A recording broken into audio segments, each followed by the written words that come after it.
Selamat datang. Assalamualaikum warahmatullahi wabarakatuh. Selamat pagi kepada para hadirin yang hadir di dalam pertandingan kompetisi pertandingan disebut oleh Syekh Abdul ini, dan juga kepada semua penonton-penonton di halaman Zoom yang telah disediakan oleh PKP. Pada pagi ini kita bersama-sama akan mendengar beberapa pendapat dan juga usulan daripada pakar-pakar ataupun daripada ikon-ikon pertanian negara untuk melihat tajuk kita pada ini adalah pertanian usahawan. Sebelum kita pergi dengan lanjut pendidikan daripada mereka perkenalkan alumni kita yang terdiri pertama di sebelah yang berbahagia Profesor Datuk Mat Nasir Samsudin untuk makluman dan informasi tuan-tuan dan puan-puan sekalian. Yang Muhammad Datuk merupakan pemegang ijazah PhD daripada dalam bidang ekonomi pertanian dari Mississippi State University pada tahun 1985. Lama kan? 1985 merupakan seorang pensyarah yang telah berkhidmat dengan UPM lebih daripada 30 tahun dan juga profesor di bidang ekonomi pertanian. Untuk makluman juga, beliau pernah menjawat pelbagai jawatan atau pelbagai jabatan tinggi universiti dan yang terpilih sebagai Kepala Chancellor Akademik di UPM, dan ini Datuk telah diberi kepercayaan oleh peringkat kementerian yang mana beliau telah dipilih sebagai ahli kepada Majlis Nasihatkan Pertanian Negara di bawah Kementerian Pertanian dan Industri Makanan. Dan mungkin tuan-tuan dan puan-puan juga kalau sering melihat di ada apa Datuk sering menjadi tetamu dalam menghasilkan ukilan dan memberi pendapat beliau mengenai industri pertanian negara di daerah apa melalui komentar-komentar beliau yang kritis dalam membina dan memastikan kemajuan dan kelestarian pertanian negara berada dalam tahap yang terbaik. Itu yang Profesor Datuk Mat Nasir Samsudin. Di sebelah kanan beliau merupakan Profesor Syukur Jurami, merupakan mantan fakulti dekan fakulti pertanian di UPM daripada tahun 2012, 8 tahun Prof jadi dekan fakulti pertanian, dan berbagai berbagai pengalaman, banyak pengalaman yang kita dapat belajar dan berkongsi kepada beliau. Teman-teman tuan-tuan dan puan-puan juga, Profesor Syukur Jurami merupakan pemegang ijazah sarjana muda pertanian UPM dan pendidikan tertinggi beliau PhD dari University of Reading, England dalam bidang sains pertanian juga. Merupakan profesor di Jabatan Sains Haiwan atau Pertanian selama 23 tahun. Sehingga ini 23 tahun telah berkhidmat di UPM, dan kalau kita perhatikan pendapat beliau juga sering dicari oleh wartawan-wartawan ataupun daripada media massa, pengamal media massa, especially apabila setiap kali berlakunya isu-isu pertanian negara, wartawan-wartawan saja akan cari dekat fakulti pertanian dulu bagi mendapatkan maklumat dan mendapatkan first hand information. Jadi untuk memegang jawatan dekan fakulti pertanian itu merupakan cerminan kepada kehebatan Universiti Putra Malaysia dalam memaju industri atau memaju pertanian negara. Baik, seterusnya sebelah kiri saya saya perkenalkan Tuan Muhammad Hafiz Arifin. Tuan Muhammad Hafiz Arifin merupakan alumni UPM. Ini adalah salah satu usahawan yang boleh kita banggakan kerana industri yang beliau ceburi tak ramai yang berani. Okey, untuk makluman tuan-tuan dan puan-puan, Tuan Muhammad Hafiz Arifin merupakan alumni pada tahun 2009, mengambil ijazah Bachelor Science Human Resource dan Development di Fakulti Pendidikan, Fakulti Pendidikan UPM. So kita nak melihat bagaimana individu yang mempunyai background lain daripada industri pertanian, daripada disiplin pertanian, dapat membuka minda, dapat membuka mata, dan apakah orang kata turning point yang menyebabkan beliau memilih industri pertanian itu untuk melanjutkan. Lepas ini kita akan dengar. Untuk makluman tuan-tuan dan puan-puan juga, beliau merupakan manager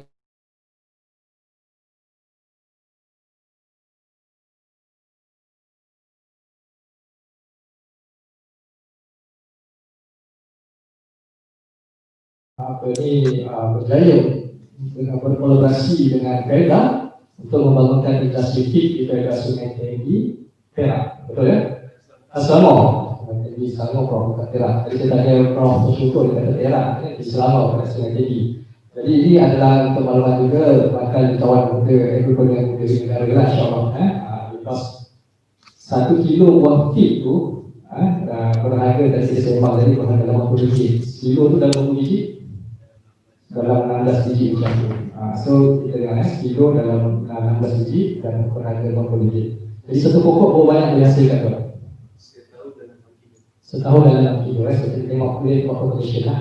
Alright, itu Tuan Muhammad Hafiz. Dan akhir sekali bersama kita adalah wakil mahasiswa, majlis wakil kepada Majlis Perwakilan Pelajar Universiti Putra Malaysia, Saudara Khairul Amirin, Saudara Khairul Amirin bin Khairuddin, berasal dari Kalimantan Perak, merupakan pelajar Bachelor Sains Pertanian Fakulti Pertanian, dan beliau juga terkini menjawat jawatan sebagai Deputy Vice President of Welfare and Infrastructure, juga Presiden kepada My Hydrosis Club di Universiti Putra Malaysia. Jadi kita membawa pelajar untuk turut hadir sebagai panel pada forum kita pada hari ini untuk kita melihat dari perspektif pelajar bagaimana beliau melihat, bagaimana golongan beliau melihat pertanian ini, adakah dia dapat mampu memberikan kehidupan yang lebih baik pada masa hadapan.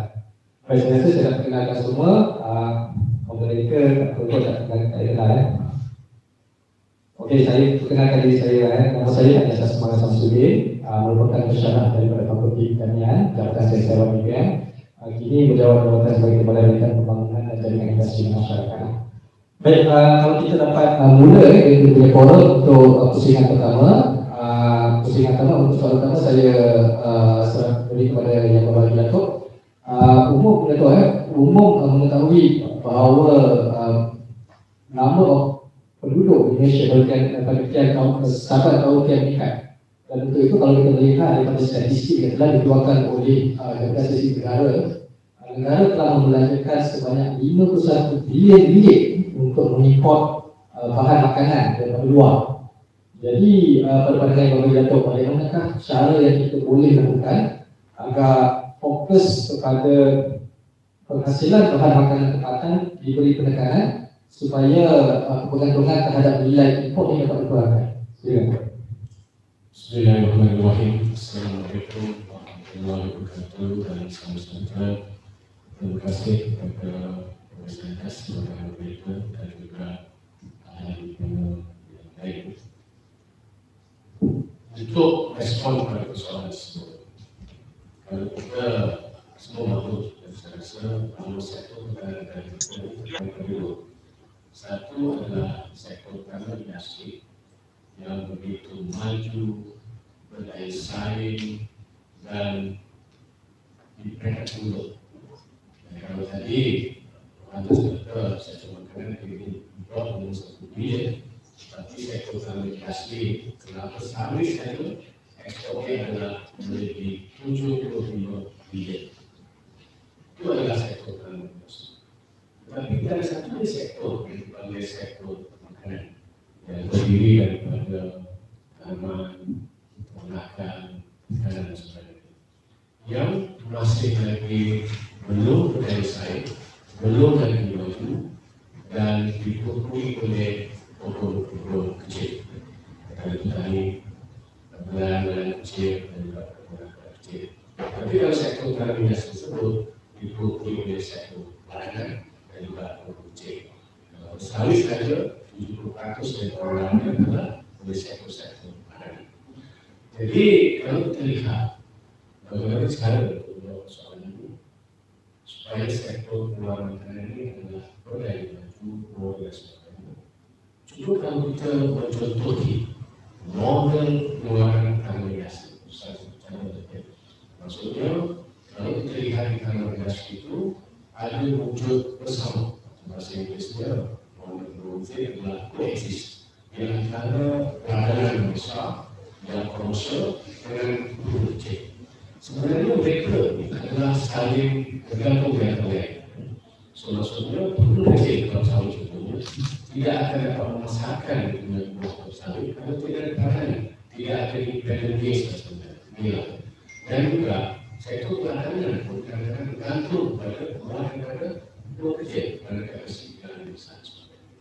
Jadi kalau kita salah satu cara bagaimana kita nak memilih atau mencontohi struktur pengeluaran tanah industri kita terapkan dalam sektor pengeluaran makanan, di mana ada pemain-pemain yang besar dan juga wujud bersama dengan wujud atau petani-petani kecil. Kemungkinan dengan mencontohi cara kalau tanah industri jaya dapat ekspor yang lebih tinggi dan sebagainya, mungkin ini adalah satu cara untuk kita memajukan, menaikkan produktiviti, menaikkan daya saing pengeluaran makanan, salah satu cara kan. Tapi persoalannya, bagaimana pula pelaku-pelaku sektor swasta ni hendak melabur ke sektor makanan? Kalau kita lihat banyak sebenarnya sektor tamidasi adalah sektor swasta.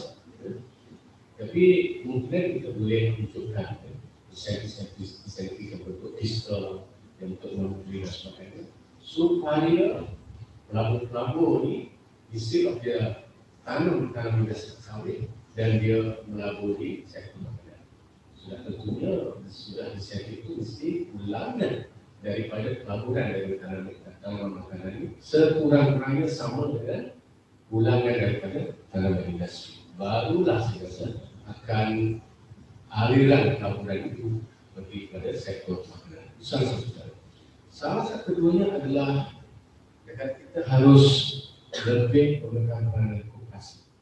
Kalau kita dahulu negara-negara maju seperti Korea, Rusia dan sebagainya, banyak pemain-pemain pengeluaran makanan ini adalah di koperasi. Jadi kemungkinan koperasi sebagai alat untuk mencantumkan semua petani-petani kecil ini supaya dapat mendapat operasi secara besaran, dapat memasarkan secara besaran, dapat melaburkan menggunakan teknologi secara besaran dan sebagainya. Jadi sudah sampai masa juga kita wujudkan koperasi. Koperasi memang ada, tapi maksudnya adalah koperasi yang berteraskan daripada swasta, pelaburan swasta, bukan maksudnya koperasi dan kerajaan. Itu koperasi juga, tapi adalah koperasi yang dipermainkan, maksudnya diberi oleh sektor-sektor swasta yang besar dan sebagainya. Selain daripada itu 2023 adalah sudah sampai masanya kita di sini, ada anak tadi kita habiskan sebagai usahawan tadi, sudah sampai masanya juga. Kalau kita lihat industri diberi peladangan besar, sudah tentu dia ada punya secara komersial dan sebagainya, dan sektor tanaman itu harus diberi oleh usahawan-usahawan yang percaya. Of course ada petani-petani kecil itu ada apa dia masuk ke agresi secara sendirinya, tapi yang penting adalah kita mesti ada satu program yang dilakukan kita, mungkin kita akan mencapai ini bagaimana kita menunjukkan lebih ramai usahawan-usahawan. Apabila sektor usahawan ini adalah peluang petani, pengusaha yang betul komersial, yang ada teknologi, ada bisnes planning dan sebagainya, itu adalah yang saya katakan usaha. Selain itu banyak lagi perkara nanti mungkin kita boleh sentuh lagi seterusnya. Tapi yang penting sebelum saya balik pada berita kita adalah perbandingan di antara tanaman industri dengan tanaman makanan ini ataupun pengeluaran makanan. Jadi tanaman makanan ini adalah tanaman peternakan dan juga perikanan. Risikonya adalah lebih tinggi dibandingkan tanaman industri. Risiko dari segi cuaca, dari segi pancing, dari segi harga dan sebagainya.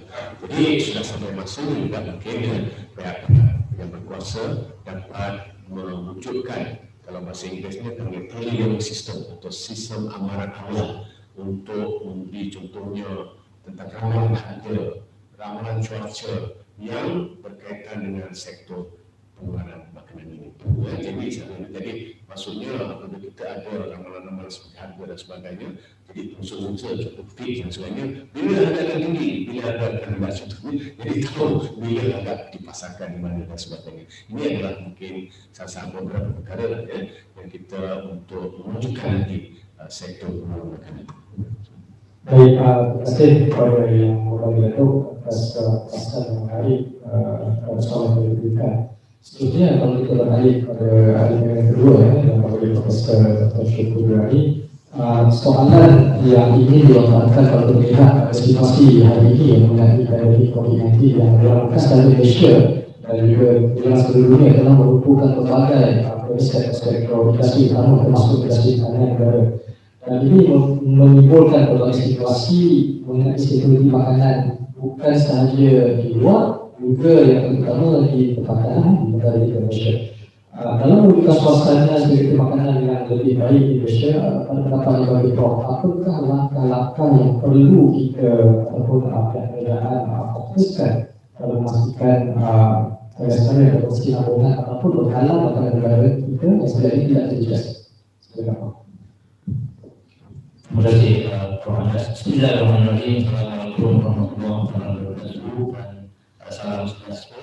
Sudah dahulu ucapkan terima kasih kepada pihak Pusat Pengembangan Akademik di atas kejutan pada hari ini, dan berkaitan dengan soalan yang dikemukakan oleh Prof. Andas berkaitan dengan apakah langkah-langkah yang perlu diambil untuk kerajaan menangani isu COVID-19 terhadap sekuriti makanan.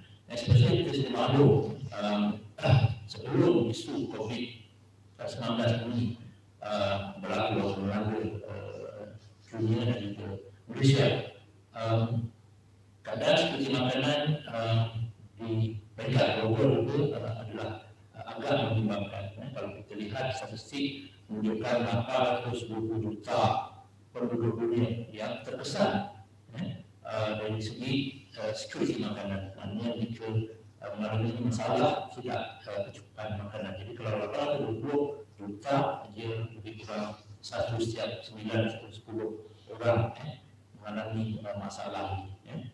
Tapi dan apabila COVID-19 berlaku, dia akan meningkat lagi dari kesan. Tapi untuk Malaysia secara keseluruhannya di peringkat nasional kita tidaklah menghadapi masalah yang signifikan, sebab bekalan makanan di negara kita alhamdulillah mencukupi. Cuma mungkin apa yang berlaku ialah dari segi yang terkesan adalah yang mungkin orang yang turun dalam miskin badan, golongan B40, ataupun mereka golongan pendatang, dan itu mereka yang terkesan kehilangan pekerjaan dan sebagainya. Jadi biasanya di peringkat isi rumah yang terjejas disebabkan pendapatan mereka terjejas di luar kerja, ataupun tidak dapat menjalankan perniagaan dan sebagainya. Jadi hal tersebut boleh ditangani oleh pihak kerajaan, dan sekarang kerajaan itu sudah menangani masalah tersebut.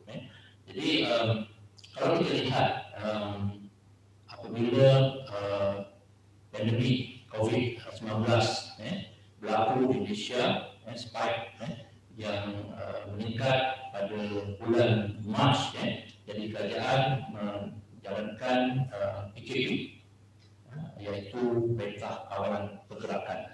Jadi pada peringkat awal kita lihat semua tutup, jadi semua aktiviti terhenti. Jadi termasuklah aktiviti pertanian. Jadi ini menyebabkan pengeluaran pertanian, makanan tadi terjejas, terganggu. Dan kemudian apabila kerajaan telah pun dapat memesan masalah ini, aktiviti-aktiviti yang penting seperti pertanian ini dibenarkan. Tetapi apa yang masih lagi berlaku ialah sebab adanya sekatan perjalanan daripada satu negeri ke satu negeri. Jadi kebanyakan hasil tadi, hasil makanan pertanian yang dihasilkan oleh petani tidak dapat dibawa ke pengguna. Contohnya di Cameron Highland, sebanyak makanan ataupun hasil-hasil pertanian tidak dapat dibawa keluar. Jadi ini berlaku lambakan di Cameron Highland dan di pasaran tidak mencukupi. Jadi perkara tersebut telah pun dapat diatasi oleh pihak kerajaan dengan melonggarkan sekatan pergerakan bagi aktiviti-aktiviti yang penting, pertanian tadi. Jadi itu antara perkara yang sedikit berlaku sedikit permasalahan di peringkat awal, tapi selepas pihak kerajaan dapat memesan masalah tersebut dan dia dapat diselesaikan dan dia telah berjaya mengatasi masalah tersebut.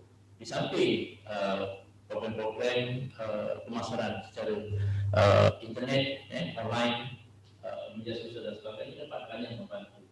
Sebab saya juga ada terlibat, ada kawan-kawan di mafia ataupun di pihak kementerian ingin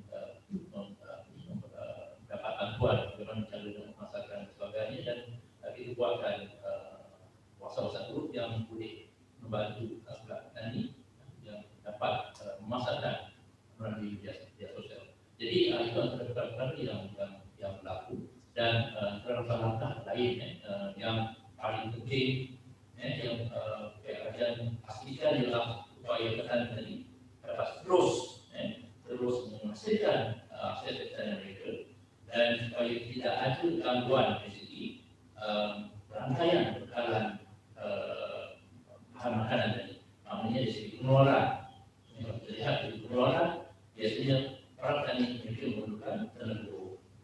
Jadi seharusnya perkara ini dapat diselesaikan, dan kebanyakan tenaga buruh yang digunakan ialah buruh asing. Jadi sekiranya ada masalah pandemik seperti ini, isu utama bagi pengeluaran makanan tadi ialah penggunaan tenaga buruh. Jadi ini patutnya boleh diatasi dengan menggunakan dan mencari donasi tadi. Itu kan bahawa kita perlu berubah daripada pertanian secara konvensional kepada pertanian yang berteknologi, untuk menggunakan artificial intelligence dan kecerdasan buatan dan sebagainya, dan penggunaan drone, penggunaan teknologi online system dan sebagainya.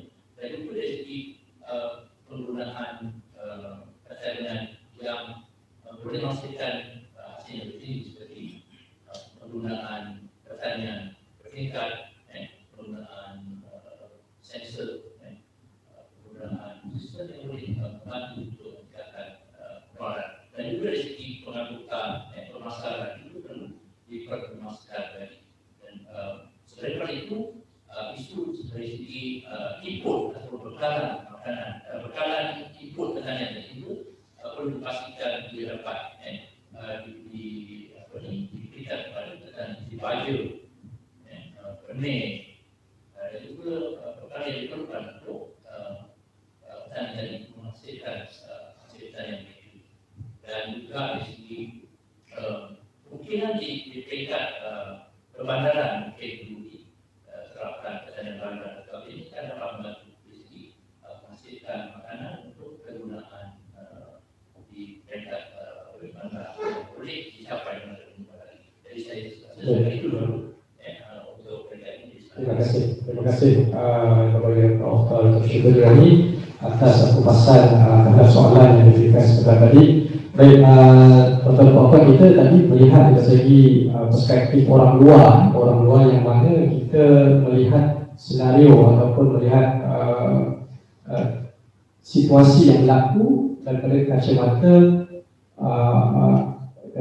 ataupun analisis daripada orang yang tidak terlibat secara langsung. Walaupun kita terlibat secara langsung dari segi mengajar, dari segi pembentukan polisi, tapi pemain utama tersebut kalau kita dapat dengar dia punya rintihan ataupun dapat dengar dia punya pandangan itu mungkin lebih meaningful dan boleh memberi input. Dan kadang-kadang kita ni dekat universiti ataupun dekat agensi kurang mendapat apa masalah yang berlaku di lapangan. Dan seterusnya soalan yang saya ingin usulkan yang kepada kita punya elemen yang ketiga ke Cik Hafiz dari segi pandang usahawan pula kita punya real person usahawan yang terlibat.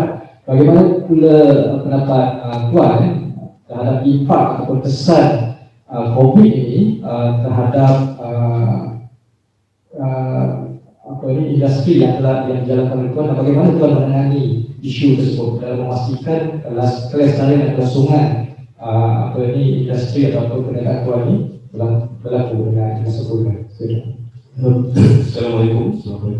Terima kasih Prof. Anjas dan pasukan UPM kerana menjemput saya untuk datang menjadi panel dibariskan semua kerana yang libat Prof. Datuk Mansi, Prof. Syukur dan juga MPD Presiden ini.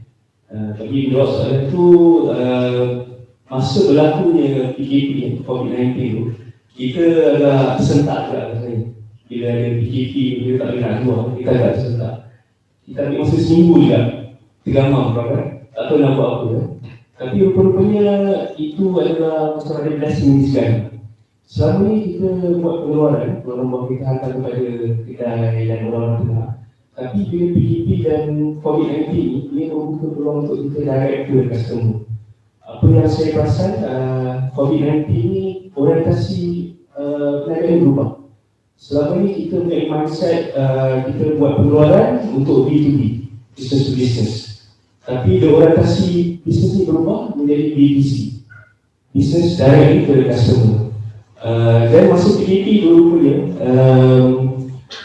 tempoh yang paling menarik untuk kita jual direct ke pelanggan. Kita dapat order yang banyak direct dari pelanggan dan sebenarnya kita tak ada masalah untuk hantar pengantaran itu. Satu kerana kita terima surat perkhidmatan untuk kita teruskan pergerakan kita. Nombor dua, masa tu minyak murah dan jalan kosong dengar. So kita memang seronok dia hantar buah kat situ kan. Jadi bila terjadi COVID-19 ni sebenarnya satu wake up call sebenarnya. Dia satu cerita dia sekarang ni, it is about the survival of the fittest sebenarnya. So the fittest, and then sebenarnya keadaan COVID pun tak ada. Kita pun tak tahu esok lusa apa akan jadi. Tapi kita kena perlu lebih bersiap sedia. Dan jadi macam kita usahawan yang mengeluarkan pengeluaran wang, makanan semua, kita perlu mengubah kita punya orientasi perniagaan supaya kita ada mindset untuk bisnes tu customer. Saya bagi contoh yang sangat menarik. Bila Asia tak dapat untuk terbangkan kapal terbang dia telah berubah, bisnes tu berubah. Jadi satu lagi platform baru iaitu Our Farm. Our Farm ni maksudnya dia menghubungkan petani dan direct ke customer. Kenapa? Asia ada satu database yang sangat besar. Dia ada database orang yang pernah naik kapal terbang ini, dia ada database tu. Jadi dia gunakan database tu untuk dia menghubungkan pengeluaran direct kepada pelanggan. Itulah salah satu contoh business to customer yang B2C yang sangat menarik untuk saya. Kita tak pernah terfikir pun masa mana saya dekat perkembangan yang besar, yang gagah, tiba-tiba bisnes tu dah tak relevan lagi. Dah tak macam dulu rancak dia. Tapi dia terus ambil paradigm yang sangat cepat dan berubah kepada satu platform untuk daripada pertanian direct kepada pelanggan. Dan itulah sebenarnya cabaran-cabaran yang kita kena terima. Kita kena terima bahawa dunia berubah dan kita kena terima bahawa kita pun perlu berubah supaya kita sentiasa kekal relevan dan supaya kita sentiasa boleh adapt kepada situasi yang baru ini. Terima kasih Tuan Hafiz atas papasan atau pandangan perspektif beliau dalam bidang kesihatan. Sebenarnya kalau kita beralih arah kepada saudara Khairul, dari segi kita nak melihat dari segi perspektif anak muda ataupun kalau kita lihat dari perspektif mahasiswa itu sendiri, apakah persepsi yang mula muncul dalam pemikiran anak muda ataupun saya katakan sebagai pemikiran mahasiswa apabila krisis pandemik ini melanda negara, dan bagaimana impaknya yang pada pandangan saudara terhadap pertanian negara? Okay, terima kasih Tuan Musi Moderator. Jadi balik pada soalan tadi lah, mana daripada perspektif mahasiswa sendiri ataupun saya pun terlibat sama dengan industri tanaman juga, tanaman yang saya buat di UPM. Antara perkara-perkara yang menjadi jawapan bila mana perintah awal pergerakan dilaksanakan dan diperkenalkan, apa yang kita lihat adalah perkara ini mungkin agak tersingkat pada masa pertama. Macam tadi Prof. Yuko cakap, dia punya transportation, punya market chain kita itu rantai makanan agak terjejas pada masa pertama. Sebabnya kalau kita tengok pada sektor market, kita ada percitaan, hotel dan sebagainya. So itu antara yang utama dari segi pembelian makanan. Tapi bila mana PKP ini dilaksanakan, maka antara itu adalah yang menjadi sekatan dan juga membuatkan borong juga pembeli menghadkan pembelian sebagainya. Itu membuatkan ada lebihan makan sebagainya. Kalau kita lihat di kamera ni ada kewangan lembaga sayur dan sebagainya, itu adalah mungkin kesan daripada masa pertama. Tapi selepas itu kalau kita lihat farmers dekat sekarang ni, usahawan yang ada sekarang ni, mereka ni bangkit dan juga daripada kriteria pasaan, mereka ni tidak dapat menjual dengan hasil dengan jumlah kuantiti yang banyak, tapi mereka ubah untuk jual kepada B2C, direct to customer, business to customer. Kami kalau kita lihat dan juga dalam keterpaksaan ini ada input inovasi Itu dari segi penggunaan aplikasi kita yang boleh orang cakap bantu untuk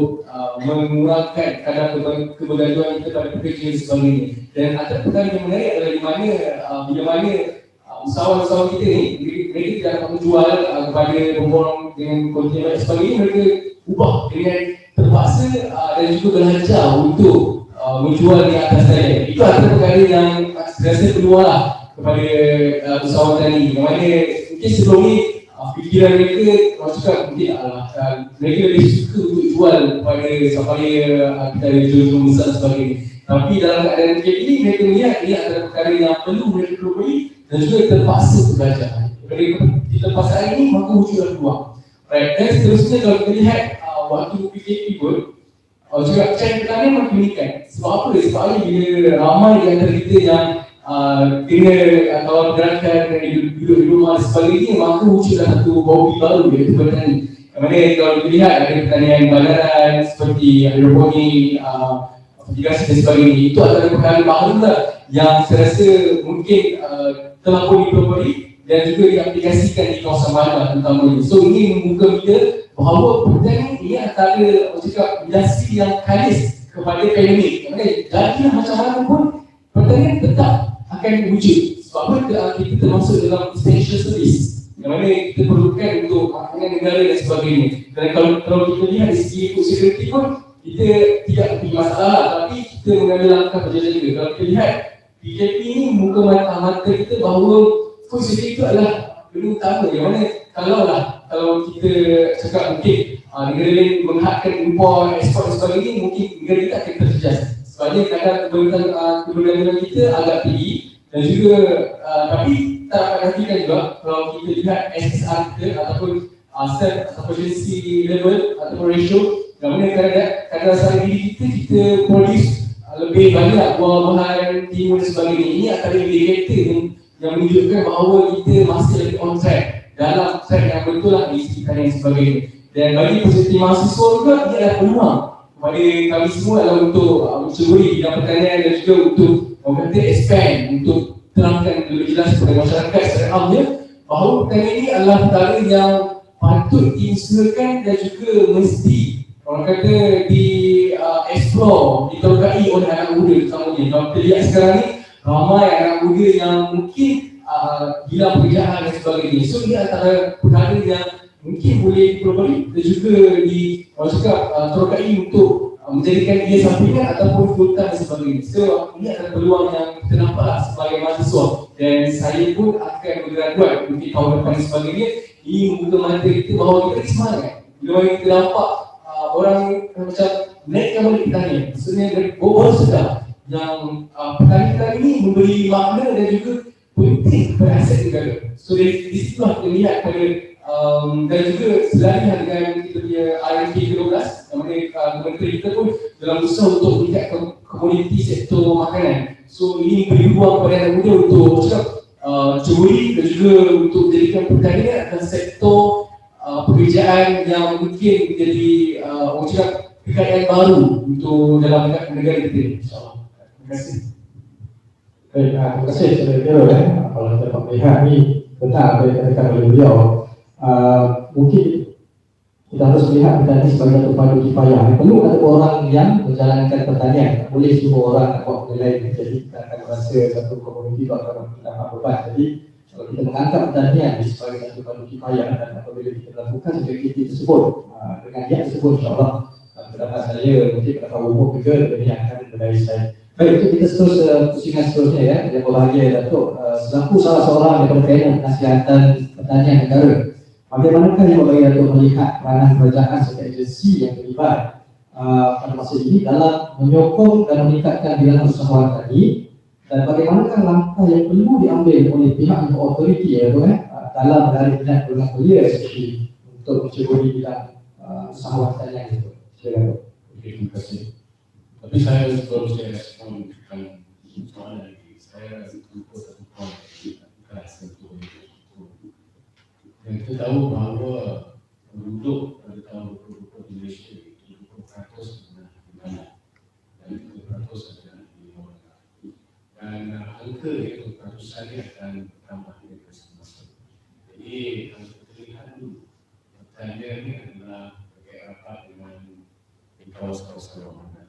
Tetapi untuk masyarakat, dengan juga pertanyaan atau pengeluaran makanan ini adalah berat jadi ini yang pentingnya harus cukup adalah pertanyaan Anda atau kami. Jadi pada masa suatu akan datang,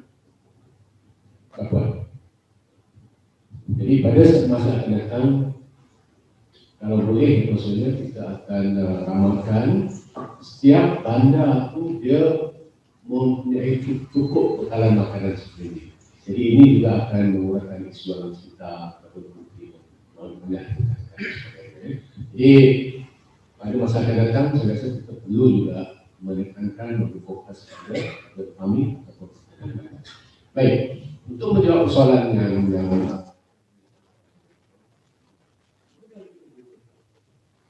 tentang religious or agriculture bentuk pertanyaan kepada masyarakat.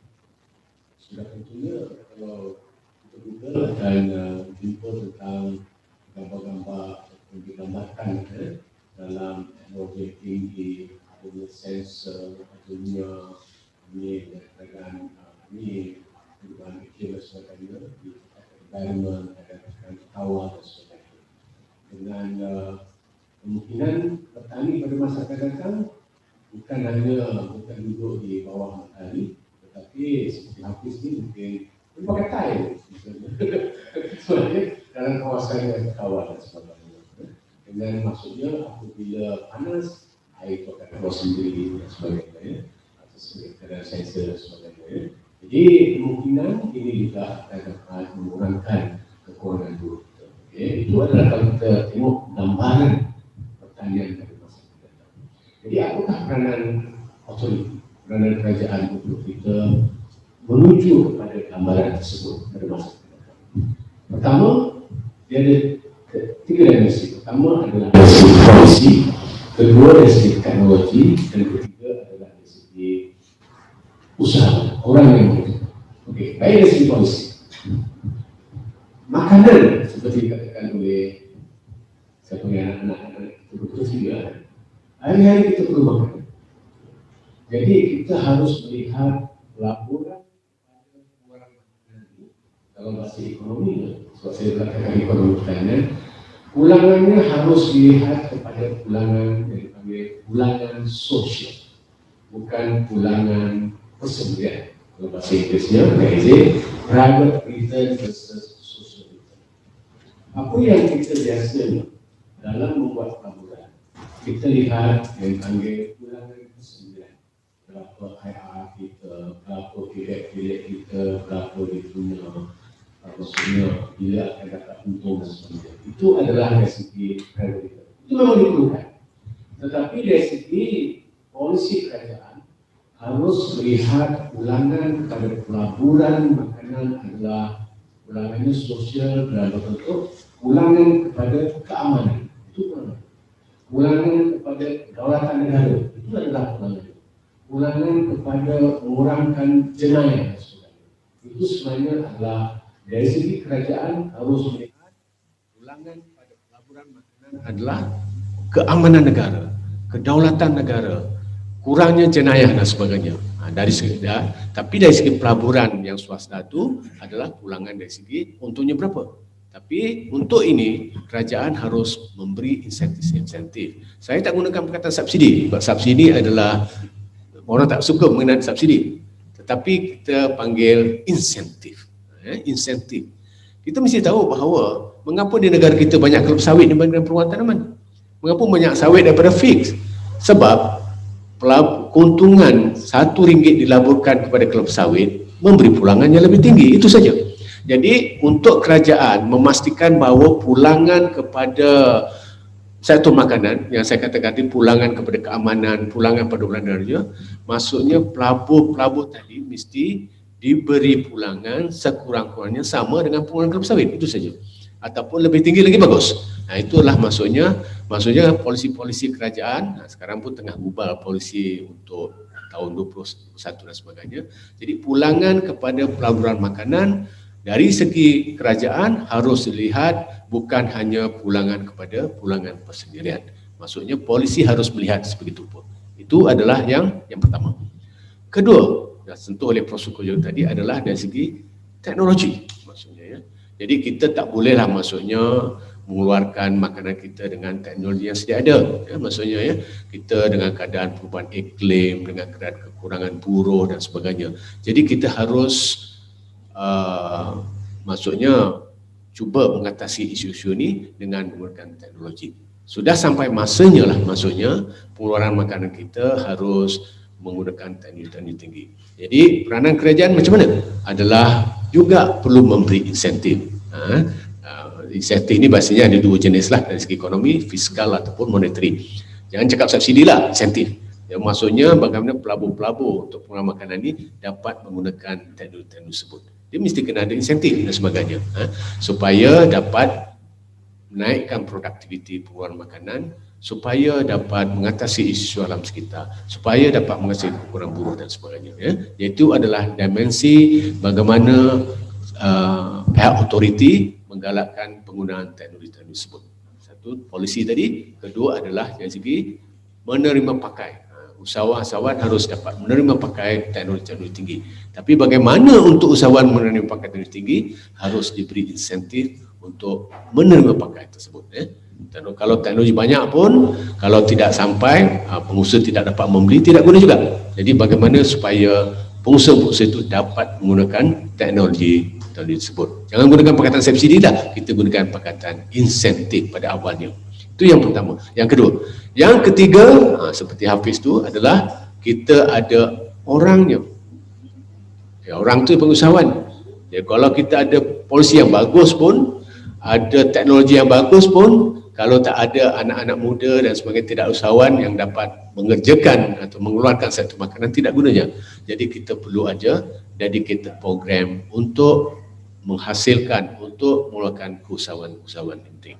Jadi ada tiga perkara lah pada pandangan saya untuk mengadakan atau mewujudkan ekosistem supaya sektor pengeluaran makanan ini berdaya maju, berdaya saing dan sebagainya. Pertama adalah dari segi pihak otoriti mewujudkan polisi yang kondusif di mana pulangannya adalah pulangan kepada negara, keamanan negara. Kedua adalah pengamalan teknologi tinggi sebenarnya, kerana kita tahu bahawa pada masa akan datang juga bahawa dengan isu alam sekitar, perubahan iklim, alam sekitar, kekurangan buruh dan sebagainya, harus menggunakan teknologi untuk mengatasi ini. Ya. Jadi yang ketiga adalah orangnya, usahawannya, mesti perlu ada. Jadi kita kena ada lah maksudnya. Sudah sampai masanya lah maksudnya kita usahawan-usahawan yang ada ni bagusnya dah ada. Tapi maksudnya kita kena ada program-program. Ya. Program-program tertentu lah maksudnya. Ya.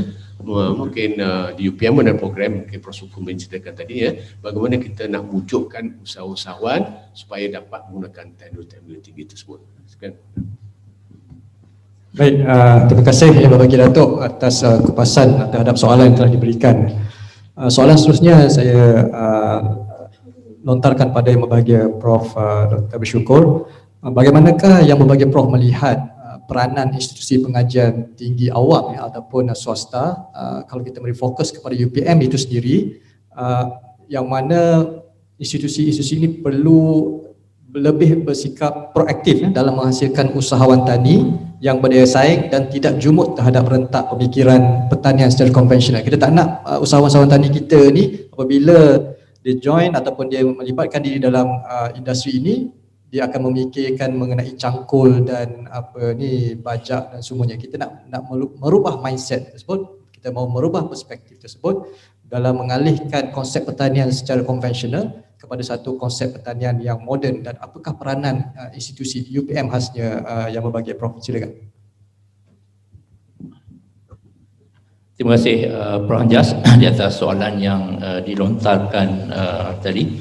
Sebelum saya menjawab soalan tersebut, ingin saya kupas sedikit berkaitan dengan fungsi universiti itu sendiri. Jadi kalau kita lihat kebanyakan universiti ataupun IPT di negara kita, Dari segi pembentukan kurikulum, ianya seperti yang disarankan oleh pihak kementerian, ianya haruslah holistik. Holistik bermakna bukan sahaja penekanan terhadap akademik dan teknikal dan sains sahaja, tetapi ianya juga lebih kepada bagaimana seorang pelajar tadi apabila dia bergraduat, dia boleh buat apa saja, termasuklah menjadi usahawan. Jadi elemen-elemen seperti komunikasi, kepimpinan, integriti dan sebagainya, terutamanya dari segi yang mempunyai atribut keusahawanan. Jadi sebagai contoh di Fakulti Pertanian sendiri kita mempunyai program-program, 6 program yang ada, dan setiap program itu mesti mempunyai khusus yang dipanggil keusahawanan pertanian. So di situ pelajar akan diajar bagaimana menjadi usahawan sebenar, cara teori dan juga praktikal. So mereka memang kena buat dari segi projek-projek pertanian, menggunakan kewangan, dan mereka perlu mendapat keuntungan daripada program-program projek-projek yang mereka laksanakan. Hanya dengan itu mereka telah pun dibekalkan dengan ilmu sebagai keusahawanan tadi. Okay, selain daripada itu, saya sebelum ini sebagai dekan Fakulti Pertanian merupakan fungsi Majlis Dekan Pertanian seluruh Malaysia. So di Malaysia ini kita ada lebih kurang 7 universiti yang mempunyai program pertanian. Jadi dalam Majlis Dekan Pertanian ini kita selalu berbincang dan berfikir bagaimana kita dapat melahirkan graduan yang holistik ini dan juga dapat menggunakan pakai teknologi-teknologi terkini. Jadi hasil daripada fikir yang kita jalankan, kita dah pun menghasilkan beberapa program, terutamanya yang kita bangunkan di Fakulti Pertanian ialah program baru Bachelor Teknologi Pertanian Pintar. Jadi program ini telah pun diluluskan dari segi kertas konsep di peringkat kementerian, dan sekarang ini dalam proses untuk penghasilan dokumen yang lengkap yang akan ditawarkan pada tahun hadapan.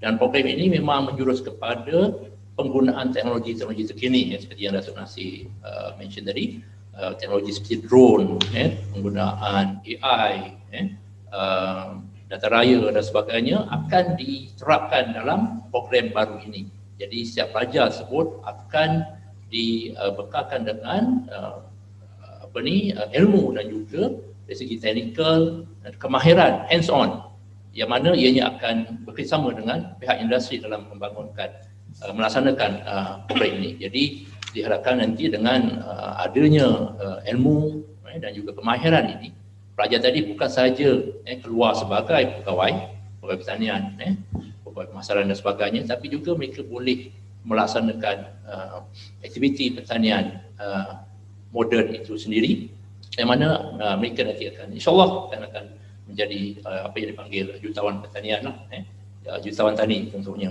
Sebab kalau kita lihat misi UPM sendiri ialah ingat tak Hairul, apa dia misi UPM? Memberi sumbangan bermakna kepada pembentukan kekayaan dan juga pembangunan negara. Jadi tidak secara langsung dengan menghasilkan graduan seperti ini, mereka juga akan dapat membantu negara untuk menghasilkan hasil pertanian. Kalau kita lihat kita punya SSR, tahap sadar diri agak rendah dalam bidang ruminan, contohnya lembu cuma 23%, kambing cuma 11%, susu 5%, sayuran 48%, buah-buahan 68%. Jadi banyak lagi sebenarnya ruang yang kita boleh lakukan yang untuk menghasilkan produk-produk pertanian tadi yang kita banyak import sebenarnya. Jadi itu antara perkara yang kita laksanakan di peringkat universiti, tetapi ada satu lagi program yang kita laksanakan di UPM ini yang mana ianya idea itu datang daripada Datuk Nasir lah dulu masa dia dekan, iaitu program inkubasi usahawan tani. So ianya telah bermula pada tahun 2012. Hingga sekarang kita dah melahirkan 334 usahawan tani yang ataupun peserta dia, tapi yang betul-betul menjadi usahawan tani sehingga sekarang ni 178. Of course lah ada yang mungkin sebelum dia melaksanakan projek-projek tadi, diorang dapat kerja, dan ada yang pergi bekerja, jadi tak semualah, at least 54 atau 55% daripada program tersebut yang mana mereka berada di UPM selama 6 bulan. Yang ini terbuka kepada semua graduan, tak kira apa bidang sekalipun. Jadi perkara ni, program ini masih berjalan, tapi oleh kerana tahun ini tidak ada masalah pandemik COVID-19, kita tangguhkan, mungkin tahun depan akan kita mulakan semula sekiranya isu COVID-19 ini akan berakhir. Dan hasil daripada program ini, ramai antara mereka yang telah berjaya. Ada yang dapat menghasilkan hasil pertanian yang mereka jual hingga 6 juta jualan mereka, 6 juta jualan tahunan mereka setahun. So, ada yang 700,000 berlima etobis contohnya, dan APC Nature, itu yang saya ingatlah, banyak lagi sebenarnya. So 600-700,000 mereka hasil keluaran pertanian mereka, yang mereka dapat jual. Jadi memang ramai yang berjaya. Sebagiannya ada di sekitar Sedang ini, dan memang kita sentiasa monitor, kita sentiasa melihat dan juga sentiasa monitor dari segi apakah aktiviti mereka. Jadi aktiviti ini berjaya melahirkan usahawan-usahawan tani yang mana sepatutnya setiap IPT di negara kita pun mengambil langkah yang sama untuk membantu graduan-graduan tadi untuk mereka dapat kemahiran sebagai usahawan dan seterusnya bila keluar menjadi usahawan tadi. Itu saja setakat ini, Prof. Hamzah. Terima kasih. Baik, terima kasih yang bagi Prof. Dr. Bersyukur. Baik, soalan seterusnya kepada Tuan Muhammad Hafiz ya. Kalau kita melihat latar belakang pendidikan beliau merupakan alumni ataupun bekas pemegang Sains Pembangunan Sumber Manusia. Nah, kalau saya lihat kepada dia punya CV kalau pekerjaan sebelum ni agak mengejutkan Sebelum ni beliau bekerja di syarikat Petronas, syarikat konglomerat Petronas Cari Gali di Malaysia, Petronas Cari Gali di Iraq. Jadi kita nak melihat kat sini kenapa orang yang dah mempunyai pendapatan bulanan yang saya boleh katakan agak stabil melihat pertanian ini sebagai satu punca pendapatan. Apakah turning point saudara sebenarnya yang menyebabkan tuan beralih arah untuk menceburi bidang pertanian ini, dan apa dia punya orang kata potensi, apa benda kadang-kadang kita benda something ni dia spark something menyebabkan kita suddenly kita nak bertukar. Okay, I give up untuk industri cari gali, industri petroleum, I nak berubah kepada industri pertanian. So apa turning point tuan yang menyebabkan tuan membuat pilihan tersebut? Silakan tuan. Petronas ni bukan syarikat kecil-kecil ni Silakan.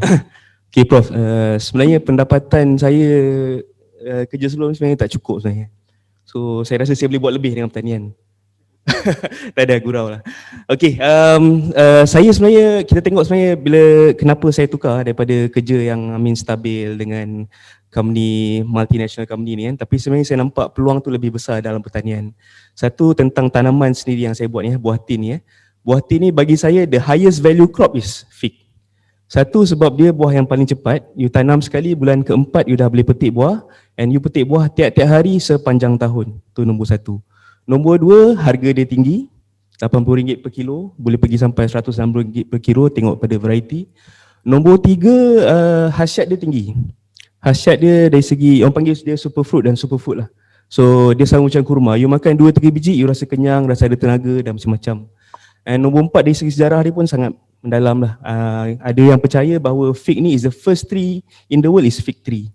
Kalau tidak pun daripada zaman Nabi Isa, zaman Fir'aun dan zaman Al-Quran sendiri pun dah cerita pasal buah fig. So fig ni dia sebenarnya bukan baru, dia baru untuk kita di Malaysia tapi dia bukan baru untuk dunia lah. Pergi mana-mana pun sebenarnya ada pokok fig, pokok tin ni, di Portugal, di Jordan, di Turki, di Australia, di Amerika. Dan sebenarnya Malaysia pun ada. Kita tak panggil dia pokok fig, kita tak panggil dia pokok tin, kita panggil dia pokok ara. Pokok ara ni banyak tepi sungai lah. So pokok ara ni ada yang ikan-ikan yang mahal macam ikan patin buah ke apa, dia makan buah ara lah sebenarnya. Sebab tu dia punya rasa tu lain macam, harga dia pun lain macam jugalah. Dan ada juga saya percaya dekat belah-belah utara, belah Gua Musang, dia masak buah ara ni dalam gulai kambing. Sebab dia punya tekstur dia lebih kurang tu. So fig yang saya tanam ni sama dengan fig buah ara yang ada kat sini, cuma berbeza dari segi spesies. Dia ficus juga, tapi yang itu Ficus auriculata, yang saya tanam ni Ficus carica lah. Jadi bila bercakap pasal fig ni kan, pulangan dia saya boleh cakap 1 ekar fig, pulangan dia lebih daripada 10 ekar sawit. Dan mungkin kita kena tengok kat situ lah potensi yang ada. Dan sebenarnya Prof, saya cerita pasal buah tin ni sebab saya belajar makan buah tin ni semasa saya di Iraq. Bila tiba musim panas je saya jumpa buah tin ni. Selalu kita jumpa yang kering. Tapi bila dapat makan yang segar tu memang dia lain macam. Dia sedap dia lain macam. Sedap dia sampai malam pun boleh termimpi lah dia punya manis dia. Nak cerita dia nanti boleh beli buah dengan saya. Promosi tadi ni. So saya nampak dekat situ lah, saya nampak peluang yang besar dekat buah tin ni kan. Nombor 2, peluang dalam pertanian. Tadi Prof cakap kita mengimport, kita habiskan duit kita 51 bilion setahun ataupun lebih mengimport makanan daripada luar. Untuk makluman, pengeluaran buah tin dunia ialah saiz lebih kurang 1 juta metrik tan. Pengeluar terbesar dia adalah Turki dan diikuti oleh negara-negara Eropah dan lain-lain. Dalam separuh daripada pengeluaran buah dunia dimonopoli oleh Turki. Dan untuk makluman, kita di Malaysia ni walaupun kita nampak tak nampak buah tin ni, kita mengimport 9 juta ringgit worth of fig pada tahun 2018. Dalam saiz dia dalam dekat 500 metrik tan sahaja. So itu adalah saiz. How big of the cake do you want? How big of the slice of the cake do you want? Dia 9 juta ringgit you boleh buat duit dengan buah fig ni. Instead of kita import, kita boleh hasilkan sendiri. Itu cerita pasal kalau kita nak mengurangkan import, bagaimana pula peluang untuk kita, mungkin kita boleh ekspor. Sebab buah tin ni Prof semua, buah tin ni dekat luar, dekat negara luar, hanya berbuah 3 atau 4 bulan setahun saja, hanya musim panas. Tapi di Malaysia, setiap hari sepanjang tahun. Jadi itulah potensi yang sangat besar untuk kita ceburi lah sebenarnya. And then bagi saya bila Prof cakap pasal teknologi, saya setuju. Cuma di sini saya ingin menyatakan mungkin pandangan saya lah. The game changer in agriculture for Malaysia is a greenhouse. Sebab bila you ada greenhouse ni, you ada control environment. You boleh control all the variables. Luar hujan ke, panas ke, mendung ke apa, dalam tak kacau. Luar bila kita ada ancaman serangga ke, penyakit ke apa, bila ada greenhouse ni kita boleh kurangkan. Kalau kita tanam open ni, risiko dia sebenarnya lebih kepada kita. Sebab bila tanam open ni, memang confirm kita akan guna racun. Saya tengok kawan-kawan yang ada yang buat tanaman ni kan, pagi racun, petang racun, esok racun, lusa racun. Lama-lama yang mati bukannya serangga, kita yang mati. Jadi sampai bila kita nak ada firefighting macam ni, dan saya rasa inilah masanya dan kita mula berubah. Bila kalau Asia boleh berubah sedrastik daripada syarikat penerbangan kepada syarikat yang deal dengan pertanian, apa kata kita pun berubahlah dari segi mindset dan cara kita buat kerja. Kita kena lebih proaktif. Yes, mungkin kos dia tinggi, tapi kalau kita buat secara koperasi yang macam Prof Datuk cakap tadi, mungkin kos untuk greenhouse lebih murah, tapi kita boleh mengurangkan kos dari segi kita nak firefighting dan kita boleh jamin risiko tu tak tinggi. Kita boleh pastikan kalau katalah siang tu hujan, mendung, malam kita boleh pasang UV grow light. Kalau katalah selama ni kita tanam sayur, bila dekat tanah ada satu tingkat je, bila ada greenhouse ni you boleh tanam bertingkat-tingkat. So the game changer for me is greenhouse lah. Nombor 2, kenapa saya menceburi bidang pertanian ni, saya percaya kepada pengalaman saya lah. Sebelum ni saya pernah bekerja, kita tahu macam mana corporate tu bergerak dan mungkin ini yang saya nak implementkan dalam bidang pertanian lah. Kita tahu macam nak planting, kita tahu macam kita nak strategize, apa mindset yang betul, itu yang saya nak implement ni. Sebab saya nampak peluang pertanian ni, kenapa? Satu, kita ada aging farmer.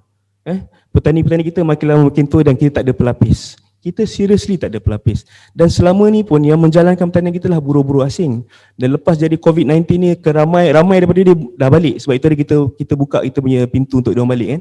So diorang balik. Dan sekarang kita ada masalah, kita tak boleh nak keluarkan hasil. Macam sawit, hanya kita boleh keluarkan, harga tengah sedap, tapi hasil kita tak boleh keluarkan. Sebab tak ada siapa yang nak bawa keluar buah tu dan pergi jualkan. Jadi saya rasa inilah peluang yang sangat besar untuk Cik Khairul ke dan lain-lain untuk kita ceburi bidang pertanian dan percaya bahawa pertanian ni kita rasa bukan kita boleh jadi sophisticated macam lain lah. So saya kalau boleh saya nak sama-sama membawa pertanian ni menarik boleh menjadikan pendapatan yang lumayan insyaAllah dan boleh juga pakai kod. Tak macam dulu kan, orang fikir pertanian ni mesti kena berlemoy lah, berpeluh lah, busuk lah apa semua, tak semestinya. Jadi sama-sama kita, saya rasa saya juga nak nyatakan di sini bahawa saya dapat satu sokongan yang luar biasa daripada UPM, di mana UPM telah dudukkan saya dengan 7 fakulti pertanian, perhutanan, veterina, sains makanan, teknologi komputer, dan kita ni UPM telah meliskan dalam 25 research paper untuk support industri fig ni. Dari segi upstream, pengeluaran buah, midstream, agropelancongan dan juga downstream. Sebab fig ni kita boleh bahagikan dia kepada makanan, ubat-ubatan dan juga kosmetik lah. So jadi saya sangat berterima kasih dan saya sangat lapang dan senang saja. Senang selalu untuk saya berdamping dengan UPM nya. Terima kasih. Baik, terima kasih saudara Tuan Hafiz atas penjelasan itu. Dia dah beri maklumat-maklumat tentang kekayaan dalam industri buah tin atau buah fig. Jadi kepada anak-anak muda di luar ataupun bagi mereka yang kena retrench disebabkan oleh COVID ni, boleh mula untuk melihat bagaimana cara untuk melibatkan diri dalam bidang pertanian. So untuk melibatkan pertanian, kalau kita nak melihat kepada ingin meningkat pendapatan, kita kena pandai memilih sama ada tanaman ataupun bidang yang kita pilih itu sama ada high value crop ataupun crop yang tidak bernilai tinggi. Jadi kalau nak minta pendapat ataupun nasihat seterusnya, kita boleh berjumpa secara langsung lah dengan Tuan Hafiz ni. Beliau sangat sudi untuk berkongsi pendapat dan juga pengalaman beliau. Baik, untuk soalan seterusnya kita lontarkan kepada wakil mahasiswa ni. Pada pendapat saudara Khairul, apakah yang diperlukan oleh mahasiswa ataupun golongan muda untuk menarik minat golongan-golongan ini dalam menceburi bidang keusahawanan berasaskan pertanian? Biasa saya kena stress berasaskan pertanian because keusahawanan ni dia luas. Ada keusahawanan dalam bentuk trading, ada keusahawanan dalam bentuk physical, but this one bersifat ataupun menjurus spesifik kepada pertanian. Silakan. Alright, terima kasih kepada Profesor Dr. Anjas. Saya tertarik dengan apa yang Tuan Hafiz ceritakan tentang bagaimana teknologi dan juga bagaimana ada perkara yang boleh kita enhance dan juga perbaiki yang mungkin kita tak nampak. Dan dalam keadaan sekarang pun Malaysia dalam fasa apa yang diperkatakan oleh Tuan Hafiz tadi, fasa aging. Kita ada farmers yang sudah pun melangkaui umur yang saya rasa dah pencen lah sepatutnya, tapi masih lagi teruskan dengan usahawan tani dan sebagainya. Tapi tiada pelapis, sebabnya anak muda sekarang ni mungkin mereka melihat pertanian ni masih lagi menggunakan pakai tradisional punya kaedah dan sebagainya. Tapi saya yakin dan percaya mungkin dengan ada pendedahan yang betul, correct punya exposure, usahawan kita ataupun anak muda kita sebenarnya mereka ni nak mencuburi tapi kurang pendedahan. Tapi alhamdulillah saya rasa kita pun dalam keadaan fasa untuk orang cakap kita berinteraksi dengan dunia luar dan sebagainya. Macam sebagai contoh, alhamdulillah Fakulti Pertanian memberi peluang kepada saya untuk pergi di Tokyo selama 6 bulan, iaitu di Tokyo University of Agriculture and Technology, di mana dekat situlah saya pun mula untuk belajar tentang teknologi pertanian, antara kaedah yang digunakan pakai bagi meningkatkan orang cakap productivity lah, production terutamanya. Dan satu perkara yang menarik lah antaranya lah tentang control environment, yang mana kalau di sana antara perkara yang saya rasa di universiti itu adalah kita ada control environment yang mimik 4 season, yang mimik 4 persekitaran dalam keadaan satu masa. So yang mana kita boleh manipulate dia punya temperature dan sebagainya. Itu antara teknologi yang saya rasa patut dipelopori dan juga diterokai lah, terutamanya di Malaysia, anak muda dan sebagainya. Tapi kena ikut juga, tak semua perkara kita kena pakai teknologi. Sebabnya ada masih lagi pertanian yang masih menggunakan kaedah konvensional dan sebagainya. Dan satu lagi yang saya rasa mungkin untuk enhance ataupun empower kita punya anak muda ni adalah dari segi penekanan practicality itu menggunakan teknologi. Yang mana tak perlulah, kalau saya, ini pendapat saya lah, kalau saya tak perlulah kita masih menggunakan pakai cangkul dan sebagainya, yang mungkin orang kata yes kita perlu belajar, tapi at the same time kita kena bergerak laju. So kena seiring dengan perkembangan semasa, dengan teknologi yang ada. So kita kena ada implementation of teknologi baru seperti yang ada AI, Artificial Intelligence, IoT, Internet of Things dan sebagainya. Dan mungkin perkara ini kena selarilah dengan apa yang kita bawa. Dan saya yakin percaya dengan kemampuan kepakaran kita UPM terutamanya dari segi inovasi, dari segi research paper dan sebagainya, itu sedikit sebanyak membantu memberikan suntikan orang cakap inovasi baharu kepada anak muda ni untuk mencuburi bidang pertanian. Dan paling penting adalah bagi saya adalah sokongan lah. Kalau tanpa sokongan tu susahlah untuk kita bergerak dan untuk maju ke depan. Tapi alhamdulillah, kalau bagi saya, macam saya lagi sedang pun mengikuti Bachelor Sains Pertanian dan tahun akhir sekarang pun dalam fasa menyiapkan final year project. Ada banyaklah sokongan yang saya dapat dan UPM perlu memainkan peranan lah dari segi memberi sokongan, dari segi mungkin bantuan orang cakap mentoring, coaching dan sebagainya. Dan perlu banyak input yang berkaitan lah, sebabnya dari muda ni lah kita nak bentuk. Sebenarnya kalau kita dah selepas belajar sebagainya ni, dia agak susah sikit lah. So bukan tak boleh, tapi boleh. Tapi dalam keadaan sekarang ni, kita masih ada masa lagi, kita bentuk daripada awal. Banyak berikan peluang dan juga berikan orang cakap insentif dan tambahan dan sebagainya. Tapi bagi saya, kalau ikutkan, kita kena kurangkanlah kebergantungan kita kepada dana dan sebagainya. Sebabnya kalau kita masih lagi bergantung kepada dana kerajaan, masih lagi bergantung kepada bantuan kerajaan, agak susahlah untuk kita, orang cakap, kita dalam comfort zone untuk kita berinovasi, untuk kita maju ke hadapan dan setanding dengan pertanian-pertanian yang ada di sekitar kita lah terutamanya. Jadi saya rasa dengan ada perkara-perkara sebeginilah dapat muka minda dan juga mata anak-anak muda untuk berkecimpung dalam dunia pertanian ini. Sebab saya rasa banyak lagi sektor, banyak lagi kepakaran yang boleh diceburi dan juga perlu diterokai. Sebabnya saya rasa pertanian ini membuka peluang untuk kita, orang cakap, move forward untuk pergi maju ke hadapan. Dan base untuk kemajuan negara itu adalah pertanian itu sendiri. Sebabnya pertanian, macam kita tahulah, pertanian adalah perniagaan dan sebagainya. So saya rasa itu yang menjadikan harapan kepada saya, yang mana dapat membantu anak muda, dan saya sendiri pun akan ke arah usaha pertanian. Dan insyaAllah jika ada peluang dan rezeki, kita akan berkolaborasi dengan Universiti Petroleum Malaysia ataupun sebagainya. Jadi saya mengharapkan peluang-peluang sebegitulah yang menjadi impian dan juga harapan kepada anak muda seperti saya dan rakan-rakan. Terima kasih. Baik, terima kasih Saudara Khairul ya. Okey, alhamdulillah tuan-tuan dan puan-puan, kita pun telah sampai ke pusingan terakhir ya. Macam wrestling pula ada pusingan.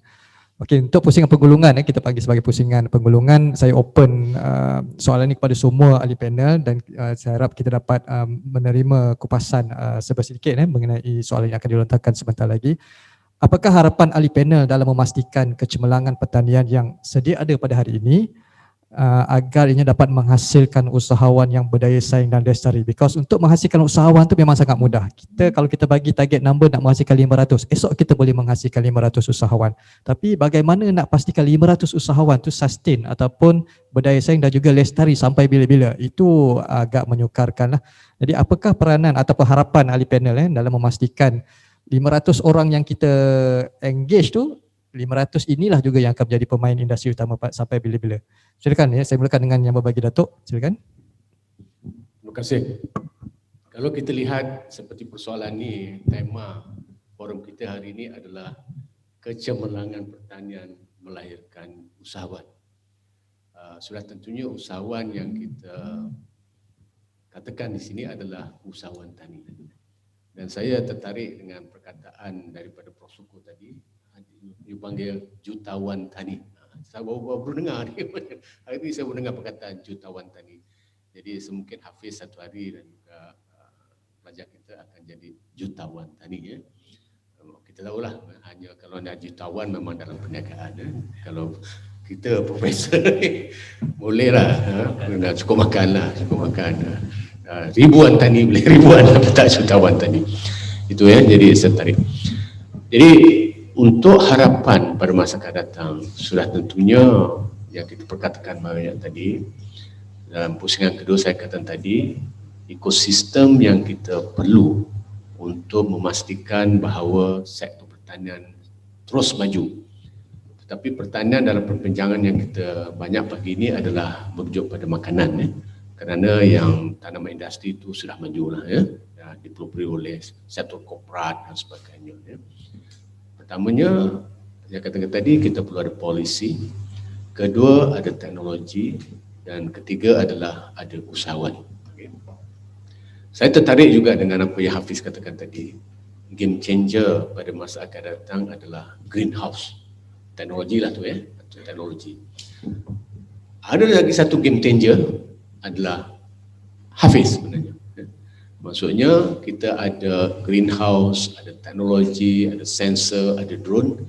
Tapi kalau kita tak ada usahawan yang nak menggunakan teknologi tersebut, tidak akan ke manalah satu pengeluaran pertanian. Dan satu lagi game changer adalah polisi tadi tu. Iaitu polisi yang saya katakan tadi dalam pusingan kedua tadi adalah kita harus melihat pengeluaran tanaman, pengeluaran makanan ini adalah pulangannya adalah keamanan negara.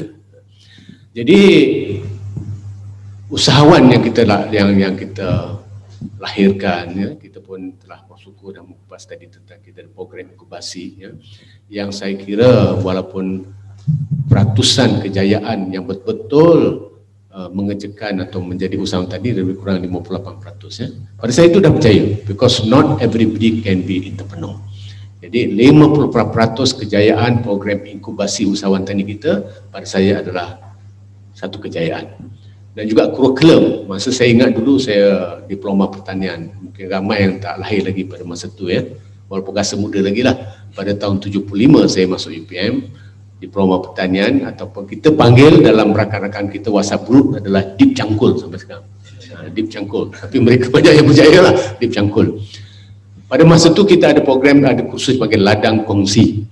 Kita sama-sama kongsi, mengeluarkan ayam, mengeluarkan tanam jagung dan sebagainya. Tetapi sekarang dah rebrand menjadi seperti Prof. Sugo kata adalah khusus dipanggil keusahawan. Jadi itu baguslah maksudnya. Kalau dulu kita belajar hanya nak keluar je. Jadi pagi-pagi kita naik motor hantar ke Seri Kembangan, Kadang-kadang kita naik motor pergi ke ni tempat askar, kemaskar di Sungai Besi dan sebagainya. Itu yang kita belajar.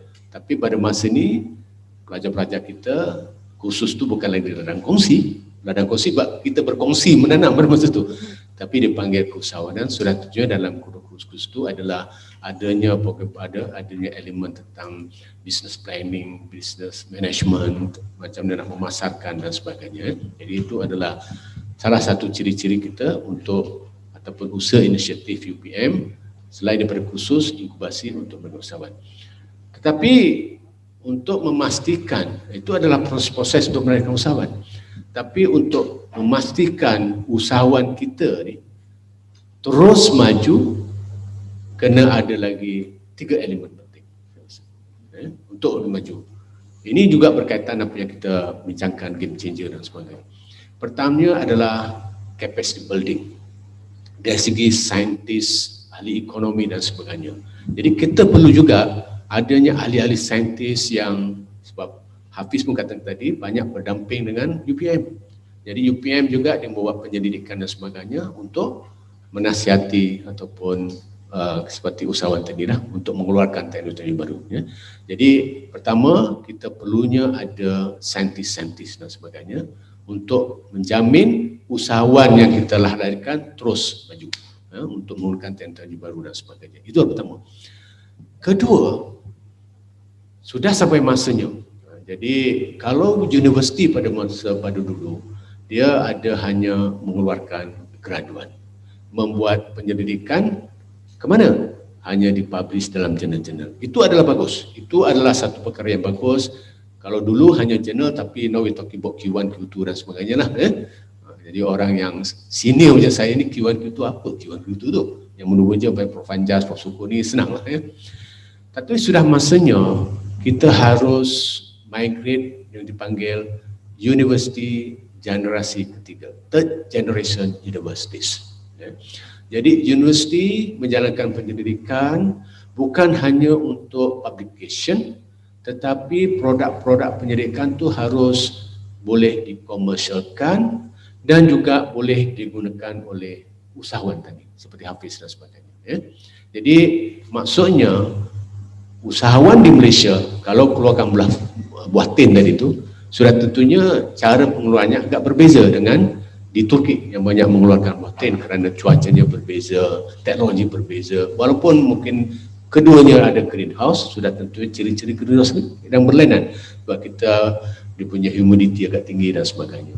Jadi penyelidikan kita UPM contohnya harus sampai kepada yang boleh dikomersialkan dan boleh diterima pakai oleh usahawan, supaya usahawan ini dapat menggunakan teknologi tersebut dan terus maju bersaing, instead of mungkin buah tin kalau pada ni hanya di pasaran tempatan mungkin boleh lawan daripada pengeluaran besar seperti Turki. Kalau kita menggunakan teknologi yang kita ada, hasil daripada penyidikan daripada universiti dan juga institusi pendidikan. Itu nombor 2. Nombor 3, untuk menjamin bahawa usahawan kita terus maju adalah, perkataan ini dah lama sebenarnya, tapi kadang naik, kadang turun, kadang naik dan turun. Apa yang kita katakan pengembangan.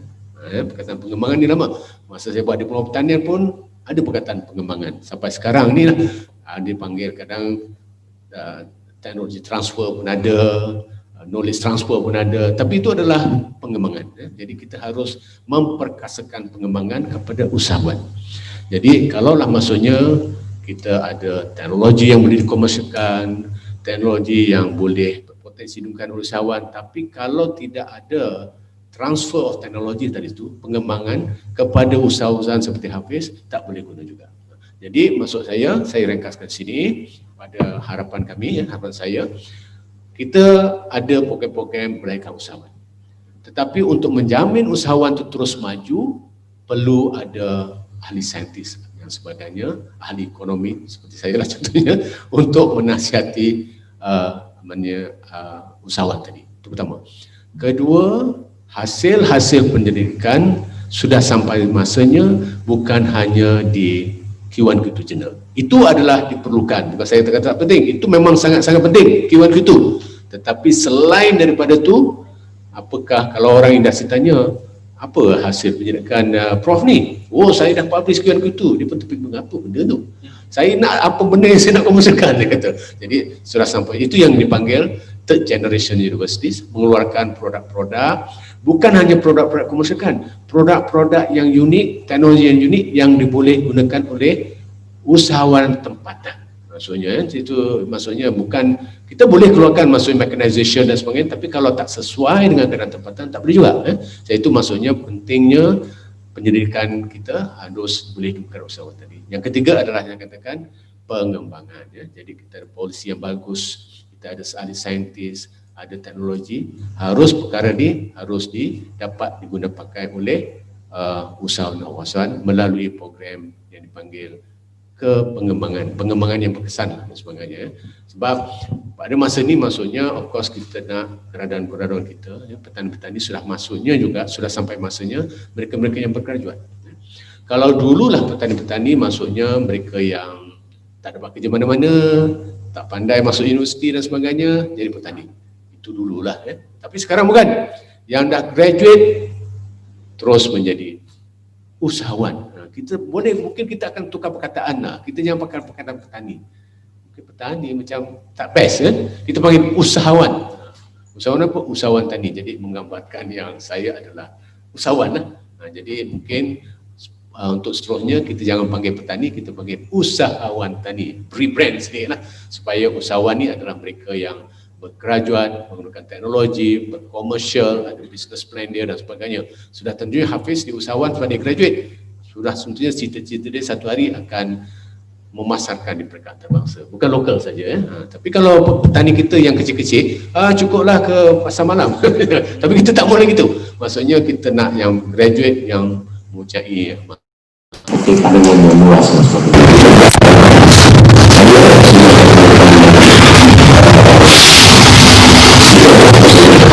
Saya akan berkata khususnya secara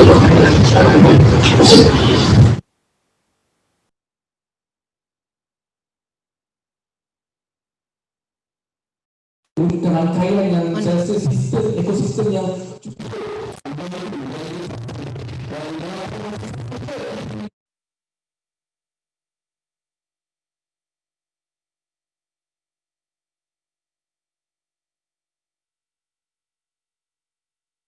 pada sumbangan mungkin ada demand-demand yang pasar yang boleh kita terokai. Yang mana iaitu pasar luar sebagainya. Ini adalah antara peranan industri atau maupun peranan kerajaan untuk membuka lagi lebih luas pasaran yang ada untuk kita bantu farmers ataupun kita cakap small farmers ni untuk penetrate.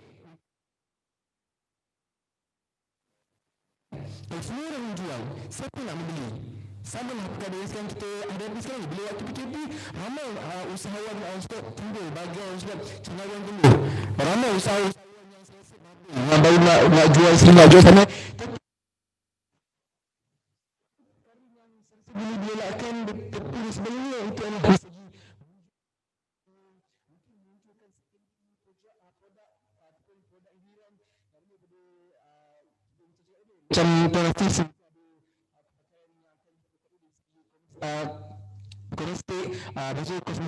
kosmetik dan juga kesihatan dan juga macam-macam lagi lah antara kepakaian yang boleh diterokai. Itu antara elemen yang mungkin perlu diterapkan dalam usahawan kita untuk membantu mereka ni lebih bergerak ke hadapan. Dan kalau kita stick pada yang lama pun rata-rata antara usahawan kita dia sebenarnya saya pun banyak bertemu dengan usahawan sebenarnya lah mentor saya pun ada di antara usahawan yang mana mereka cakap kalau kita bergantung pada satu perkara je memang akan at one point dia akan down. So apa yang perlu kita buat adalah sentiasa berinovasi. Yang mana antara inovasi yang boleh kita buat mungkin daripada kerjasama dengan kolaborasi universiti, agensi, pakar-pakar dan sebagainya. Ini antara elemen yang penting lah untuk kita memastikan perdagangan kita ni dalam keadaan yang mampan, sustain dan sebagainya. Dan diingatkan juga kepada pembeli ataupun diri kita lah, kalau kita lihat ada pekebun-pekebun kecil, petani-petani kecil yang menjual dan sebagainya, kita support lah mereka untuk membantu orang kata wujudkan ekonomi dalam negara dan juga lokal kita ni bagi merangsang pertumbuhan dan juga orang kata komuniti setempat terutamanya. Jadi saya rasa itu antara elemen yang penting dan juga bagi mahasiswa seperti saya, antara perkara yang mungkin kita boleh terokai adalah dengan bidang-bidang barulah. Mungkin sekarang kita tidak boleh orang kata bergantung pada satu skill saja. Kita mungkin kena ada skill, kena ada third skill dan sebagainya. Boleh dikatakan multitasking. Tapi end up kita kena pilih satu juga. Tapi at least kita ada satu bakat ataupun satu perkara yang orang kata boleh menjadi backup untuk planning seterusnya. Dan itu antara elemen perkara dan juga indikator yang menunjukkan bahawa kita ni bersedia untuk memacu kecemerlangan pertanian, terutamanya usahawan tani ke arah revolusi dan juga orang kata era baru. Dan this is the time. Inilah masanya.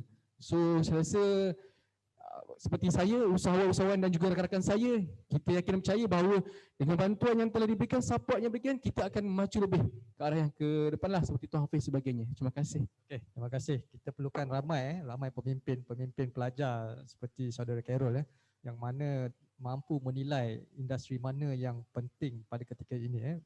Pertanian tu memang sangat-sangat penting. Semua orang perlukan makanan. Tapi tak semua orang perlukan certain teknologi. Jadi kita perlukan ramai seperti beliau. Yang ketiga seterusnya saya serahkan kepada yang berbahagia Prof. Syukur untuk penggulungan bagi soalan yang diberikan sebentar tadi. Okay, terima kasih Prof. Musi. Saya ingin menarik perhatian berkaitan dengan bagaimana kita nak memajukan sektor pertanian negara kita ini. Mungkin ada beberapa pihak yang perlu melibatkan diri secara khusus kepada kecemerlangan pertanian itu sendiri. Yang pertamanya kalau kita lihat dari segi peranan IPT itu sendiri, ianya sepatutnya mempunyai kurikulum yang seharusnya mempunyai tadi yang saya katakan atribut keusahawanan kepada graduan masing-masing. Itu sepatutnya dibangunkan.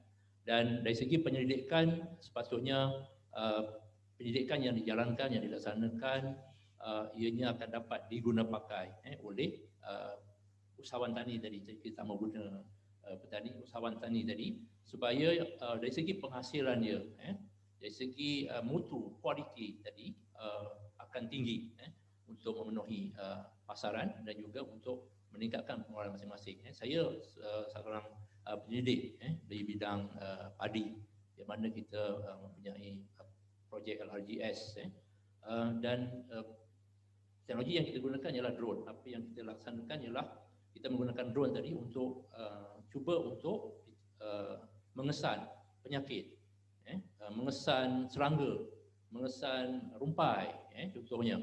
Jadi apabila kita dapat memesan musuh-musuh tadi di peringkat awal, jadi kita akan dapat membantu untuk petani tadi menjalankan kerja-kerja pemusnahan di peringkat awal sebelum hasil mereka dimusnahkan oleh perosak-perosak tadi. Jadi itu adalah perkara yang kita laksanakan sekarang ini melalui grant LRGS, dan kajian ini kita lakukan di beberapa kawasan di IADA di Selangor dan juga Perak. Dan observation saya, petani-petani di sana mereka memang telah pun menggunakan drone ni, terutama untuk mengawal serangga, perosak dan sebagainya, dan juga untuk menyembur baja menggunakan drone. Jadi perkara seperti ini sebenarnya mereka telah pun lakukan, dan saya nampak memang potensi penggunaan drone sangat meluas, terutamanya dalam sektor padi, sektor tanaman nenas dan sebagainya, sayuran, yang mana ia digunakan oleh petani itu sendiri. Jadi sekarang ini kalau kita lihat anak-anak petani itu sendiri pun telah mula berkecimpung dalam pengendalian drone itu sendiri. Jadi mereka walaupun modal tak ada, mereka pergi ke agrobank dan sebagainya, dan alhamdulillah agrobank nampaknya sangat membantu untuk mereka menggunakan modal untuk membeli drone dan sebagainya, dan ianya telah pun dilaksanakan sekarang. Jadi penggunaan drone sekarang untuk tanaman padi terutamanya memang telah pun banyak digunakan, dan saya sangat impress dengan kemajuan petani-petani kita. Jadi roles UC tadi, IPT tadi, untuk membantu mereka buat kajian-kajian yang boleh digunapakai oleh pihak usahawan tani tadi. Keduanya ialah dari segi sektor kerajaan sendiri. Kalau kita lihat penggunaan tanah untuk peladangan 6 juta, tetapi untuk makanan ni mungkin lebih kurang 1 juta saja, hektar. Dan cabaran dalam industri pertanian ini ialah penggunaan tanah untuk lain-lain. Kita lihat banyak bendang telah pun ditukar kepada industri, buat rumah dan sebagainya. Jadi saya berharap agar pihak kerajaan pun dapat mengambil inisiatif untuk mungkin ada kala untuk tak semudah untuk menukar status tanah pertanian kepada yang lain, supaya ianya kekal untuk digunakan, dibangunkan, diusahakan untuk pertanian. Kalau tidak, nanti lama-kelamaan sektor pertanian kita akan terjejas sebab penggunaan tanah tadi yang telah pun mengecil dari segi saiz dia, dan juga dari segi mungkin agensi seperti agrobank, tekun dan sebagainya terus memperkemaskan dari segi memberi bantuan kepada usahawan-usahawan tadi, memudahkan, mudah carakan supaya mereka dapat membangun, memajukan industri pertanian negara tadi. Dan seterusnya yang terakhir ialah dari segi belia orang muda tadi, perlu bersemangat untuk menjadi usahawan tani tadi, kerana peluang dan ruang itu sangat luas. Seperti yang saya nyatakan tadi, kita masih banyak lagi import. Padi sendiri pun 30% lagi kita masih import, dan lain-lain tadi. Jadi banyak lagi ruang yang kita boleh ceburi untuk kita menghasilkan makanan kita sendiri, dan seterusnya kita kalau boleh nanti sinonim usahawan tani, usahawan tani. Jadi itulah harapan kita. So itu saja Prof. Baik, terima kasih yang bagi Prof. Terima syukur. Baik, untuk akhir sekali kita lontarkan soalan yang sama untuk penggolongan kepada kita punya usahawan. Silakan tuan. Sebelum saya share saya punya pendapat tentang ni, saya ucapkan terima kasih kepada Prof. Anjas dan pasukan. Terima kasih juga saya bariskan saya dengan panel-panel yang berpengalaman semua. Prof. Syukur, Prof. Datuk Manasir dengan Cik Khairul. Harap lepas ni saya ni masih belajar. Kalau boleh saya minta bantuan dan tunjuk ajar ke, harap bolehlah kita ni. Jadi cerita tentang nak melahirkan usahawan ni bagi saya, pandangan saya beza sikit ataupun sama. Bila cakap pasal usahawan ni sebenarnya kita melahirkan pemimpin sebenarnya. Bagaimana universiti nak melahirkan pemimpin, saya rasa Prof mungkin lebih arif, tapi environment untuk melahirkan pemimpin ni kenalah ada. Dan saya tak fikir kita kena ada selalu bagi bantuan, sokongan ke apa, sebab pemimpin ni dia kena terajang ke, kena sepak ke apa, dia masih lagi berdiri. Dan mungkin kena bagi challenge sikit, jangan bagi environment yang selesa lah untuk pelajar ni lah. Kalau betul nak melahirkan pemimpin, sebab saya rasa pemimpin ni, bila cakap pemimpin sebenarnya dari segi konteks negara kita ada masalah leadership sebenarnya. Masalah leadership lah. Kita tak ada pelapis yang baik untuk pemimpin ni lah. Dan juga kita perlu wujudkan mindset yang betul untuk petani, Prof. Kalau katalah petani nak buka peladangan pertanian, kalau dia ladang dia 1 ekar, mindset dia bukan ladang 1 ekar. Mindset dia lah buka ladang untuk 10 ekar. Walaupun tanah dia 1 ekar. So itulah mindset yang kita perlu terapkan. Katalah macam saya dengan tanaman buah hati ni, saya ada cita-cita. Cita-cita saya ialah pertama sekali saya nak gantikan buah apple hijau, buah urin yang orang makan kat hospital tu, yang kita takkan makan kalau kita sakit, saya nak ganti dengan buah tin. Itu nombor 1. Nombor 2, saya ada cita-cita kalau London ke Paris ke New York tengah snow, ada buah tin daripada Malaysia. Sebab sana dia orang tak ada buah, tak keluar. So kenapa tidak kan? Jadi mindset ni perlu ada pada usahawan lah. Dan saya juga nak cakap di sini bahawa COVID-19 ni is a real threat. Is a real game changer, is a real threat.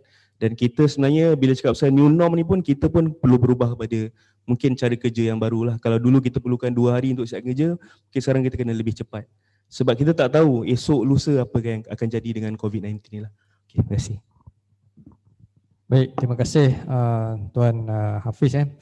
Baik, tuan-tuan dan puan-puan, kita telah pun mendengar hujah-hujah ataupun pendapat-pendapat serta komentar daripada ahli panel kita mengenai topik yang kita berbincangkan pada hari ini.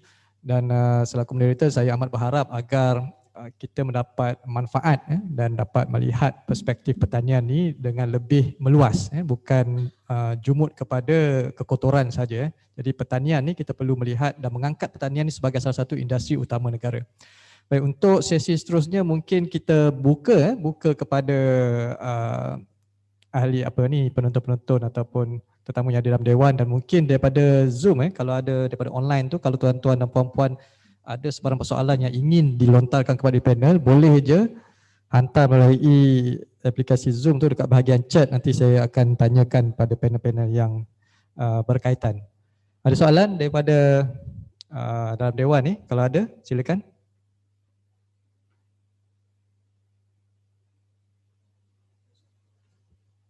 Ada, ya silakan. Ada mic, tak boleh bagi mic. Sila nyatakan nama, dari mana.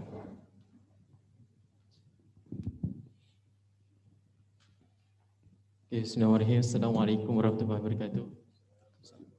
Nama saya Nur Amirul Hakim bin Tumiran, selaku wakil pada Majlis Perwakilan Pelajar juga. Di sini saya ingin bertanyakan soalan kepada mana-mana panel lah. Yang pertama mengenai saya rasa sekarang ini ialah masyarakat kita pun telah pun melihat pertanian ini sebagai salah satu punca pendapatan sampingan bagi mereka yang telah berkejaya, dan mereka pun telah melihat pertanian ini semakin membuka minda mereka ke arah perkara yang baru. Tidak seperti sebelum ni. Jadinya kepada contohnya kepada anak muda sekarang ni, di sebalik kancah sebelum ceritakan kancah politik sekarang ni yang tidak berapa stabil, adakah pada pandangan kalian perkara ini akan mengganggu sedikit kelancaran? Mungkin kita boleh lihat dari segi pemberian subsidi ataupun insentif yang diberikan, mungkin terdapat kelompongan, ataupun adakah itu tidak memberi kesan kepada mungkin anak muda yang baru ingin menceburi bidang pertanian, iaitu pertanian adalah perniagaan. Itu saja. Baik, terima kasih. Saya rasa saya tujukan soalan yang telah diberikan oleh tetamu tadi kepada Yang Berbagi Datuk. Soalan dia mengenai ketidakstabilan politik pada masa kini, bagaimanakah keadaan tersebut mampu menghalang keinginan ataupun menghalang minat usahawan muda untuk terus menceburi bidang pertanian ni, because kita takut apabila usahawan ataupun pelajar-pelajar atau mahasiswa ni menceburi bidang pertanian, and then suddenly dengan ketidakstabilan politik bertukarnya polisi-polisi yang mana akan merencat aktiviti mereka. Yang kestabilan politik tu saya tak boleh komen. Tapi walaupun bagaimanapun, kita ada polisi. Maksudnya walaupun sesiapa pun yang memerintah, untuk contohnya untuk makanan kita ada dasar agro makanan negara, ya. Untuk yang kelapa sawit semua kita ada dasar komoditi negara, ya. Jadi pada saya walaupun ada perubahan-perubahan ataupun kesedaran politik yang saya tak mau komen dari situ, pada saya adalah semuanya dasar-dasar polisi-polisi ini, peraturan-peraturan semuanya adalah termaktub dalam dokumen. Jadi siapa-siapa pun biasanya tidak akan berubah polisi-polisi ini daripada semasa ke semasa. Ya. Mungkinlah kalau dalam jangka masa panjang mungkin ada perubahan, tetapi dasar-dasar ini biasanya akan diikuti walaupun pemerintah akan bertukar daripada satu pemerintahan kepada satu pemerintahan. Apa yang kita alami ni pun masa 3-4 tahun yang lepas ada perubahan pemerintahan dan sebagainya, tetapi saya dalam Majlis Penasihat Negara, Majlis Penasihat Pertahanan Negara, kita masih lagi merujuk kepada polisi-polisi tersebut, ya. Kita tak ubah dan sebagainya. Ya. Jadi jangan risau maksudnya, ya. Kerana biasanya dasar-dasar ini adalah termaktub dan diluluskan di parlimen dan sebagainya, ya. Dan dia akan sentiasa digunakan di semasa-masa. Itu untuk menjawab secara amnya lah, daripada persoalan daripada saudara tersebut. Terima kasih Datuk. Ada yang nak tambah sikit? Tadi Prof? Ada. Baik, kita masih lagi menunggu soalan seterusnya ya. Kalau ada daripada penonton-penonton di saluran Zoom, di capaian Zoom, kalau ada soalan sila hantarkan di ruangan chat. Kalau boleh saya ambil 1-2 soalan lagi sebelum kita merumuskan forum kita pada pagi ini dan juga menyerahkan kembali kepada pihak KIT lah. Ada soalan? Ya Puan, silakan.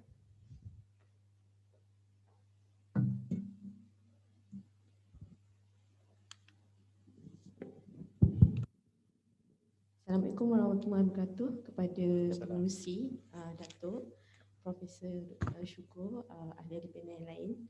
Saya Normala daripada Pendidikan. Saya berminat dengan penyampaian yang disampaikan oleh ahli panel berkaitan dengan polisi, teknologi dan juga usahawan yang tadi Datuk nyatakan, serta maklumat-maklumat lain lah daripada usahawan dan sebagainya. Soalan saya lebih kepada bagaimana kita nak translate pertanian ini kepada komuniti, iaitu masyarakat kita. Dan salah satunya saya nampak kepentingan pengembangan lah dalam membantu untuk memberi ilmu, pengetahuan dan teknologi kepada masyarakat. Dan saya nampak Kementerian Pertanian melahirkan banyak membantulah dari sudut pengembangan. Tapi dari sudut kita universiti ni macam mana cara kita untuk membantu, untuk membuat outreach kepada masyarakat. Contohnya pada waktu PKP, ramai masyarakat kita berminat kepada pertanian. Tapi mereka mungkin tak pasti macam mana nak beli biji benih yang bagus, macam mana nak tanam pokok, macam mana nak pastikan hasil itu dapat dan nak pasarkan dan sebagainya. Maksudnya di universiti memang kita dapat ilmu tu untuk warga universiti dan juga pelajar kita, graduan kita. Tapi masyarakat dekat luar tu, terutamanya pelajar-pelajar di sekolah rendah, sekolah menengah dan seterusnya, juga masyarakat pakcik-pakcik dan makcik-makcik, kerana kita kena ingat juga komuniti ni ada di luar bandar, ada di pinggir bandar dan juga ada di bandar. Dan pertanian tu dia tak sama. Contohnya orang di bandar mungkin lebih berkesan jika diperkenalkan urban farm dan sebagainya. So macam mana peranan universiti? Itu je lah. Terima kasih. Baik, terima kasih kepada soalan yang diberikan. Soalan yang sangat bagus mengenai pengembangan. Kita di UPM juga kalau kita melihat dari segi matlamat UPM ada juga menjurus kepada pengembangan yang mana setiap warga fakulti ataupun warga universiti, selain especially saya mengambil contoh pegawai akademik, selain daripada mengajar, selain daripada membuat research, kita juga harus juga turut terlibat secara aktif dalam aktiviti pengembangan. Pengembangan tak semestinya pengembangan itu menjurus kepada aktiviti pertanian, ia juga boleh menjurus kepada bidang-bidang kepakaran pensyarah-pensyarah tersebut. Baik, saya tujukan soalan kepada yang berbagai Profesor Dr. Abdul Syukur Jurami. kepentingan pengembangan peranan ahli akademik dalam UPN khasnya dalam memastikan ilmu pertanian ini dapat disalurkan kepada target masyarakat di luar, especially pada waktu-waktu COVID. Apakah bentuk aktiviti yang pernah dijalankan oleh Fakulti Pertanian itu sendiri dalam memastikan knowledge transfer ini dapat berlaku dengan sempurna? Silakan ya, baik Prof. Terima kasih Puan Anjas dan terima kasih kepada yang bertanya. Sepatutnya Puan Anjas sendiri yang boleh menjawab soalan sebab beliau merupakan Kepala Dekan untuk jaringan industri dan masyarakat. Walau bagaimanapun seperti yang kita sudah maklum, tugas ataupun fungsi syarah ataupun universiti itu sendiri ialah yang pertamanya tadi ialah pengajaran, yang keduanya adalah penyelidikan dan yang ketiganya adalah professional services, perkhidmatan profesional. Dalam perkhidmatan profesional ini elemen pengembangan tadi memang sangat-sangat ditekankan. Jadi tugas sebagai seorang pensyarah itu memang telah pun ada diberikan di situ sebagai ejen pengembangan sendiri. Jadi bagi Fakulti Pertanian sendiri yang merupakan universiti fakulti yang memang trust dia adalah pertanian dan kita memang selalu mendapat permohonan permintaan untuk mengadakan kursus, mengadakan aktiviti-aktiviti di luar, bukan saja di kampung-kampung tetapi juga di bandar-bandar. Jadi kita memang mempunyai apa yang dipanggil unit jaringan industri dan masyarakat itu di Fakulti Pertanian, dan di peringkat universiti juga kita mempunyai UCTC yang mana satu daripada unit di UCTC itu sendiri ialah untuk pengembangan pertanian juga. Jadi kalau dulu kita banyak menganjurkan program-program seperti klinik pakar pertanian di kampung-kampung, di kawasan-kawasan luar bandar, even di kawasan perbandaran pun kita ada menyediakan perkhidmatan klinik pertanian, bas pengembangan dan sebagainya. Tapi di zaman di masa pandemik ini, perkara tersebut mungkin tidak dapat dilaksanakan, kekalangan SOP dan sebagainya, tetapi kita boleh pakai kaedah yang banyak digunakan sekarang ini ialah online, dan juga penggunaan media sosial. Jadi ini banyak digunakan dan minggu lepas pun kita ada program, contohnya bagaimana kaedah madu kelulut dihasilkan, penghasilan cendawan yang menggunakan kaedah online, Facebook, YouTube dan sebagainya. Itu antara perkara-perkara yang kita boleh lakukan. Begitu juga media sosial, Facebook. Kalau kita lihat di sana, di media sosial itu sendiri pun banyak sebenarnya grup Facebook yang mungkin ada tanaman cili contohnya, grup tanaman durian, grup tanaman sayuran, memang ada. Saya pun sendiri pun memang kita join. Jadi pensyarah-pensyarah ini kita kendaki untuk mereka join grup-grup ini sebab di sana memang banyak sangat persoalan-persoalan yang dilontarkan oleh mereka. Jadi mungkin grup tanaman buatin pun ada nanti. Ke dah ada dah sekarang ni. Jadi pensyarah-pensyarah memang digalakkan untuk join grup-grup ini supaya sekiranya ada persoalan, ada permasalahan, mereka boleh respon dengan cepat. Jadi ia sangat efektif. Jadi itu saja jawapan saya. Datuk mungkin. Untuk merespon pada persoalan tersebut,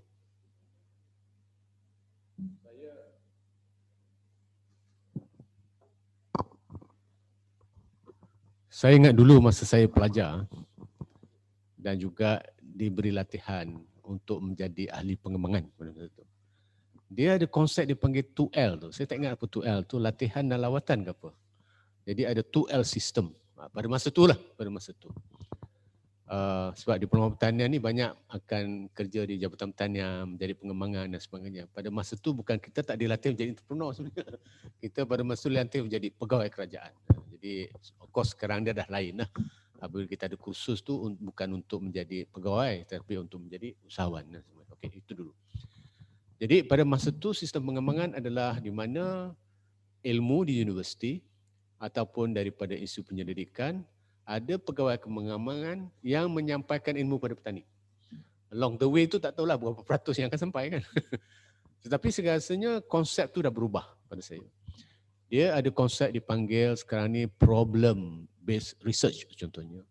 Ataupun sekarang ini ada perkataan yang dipanggil translational research pun ada.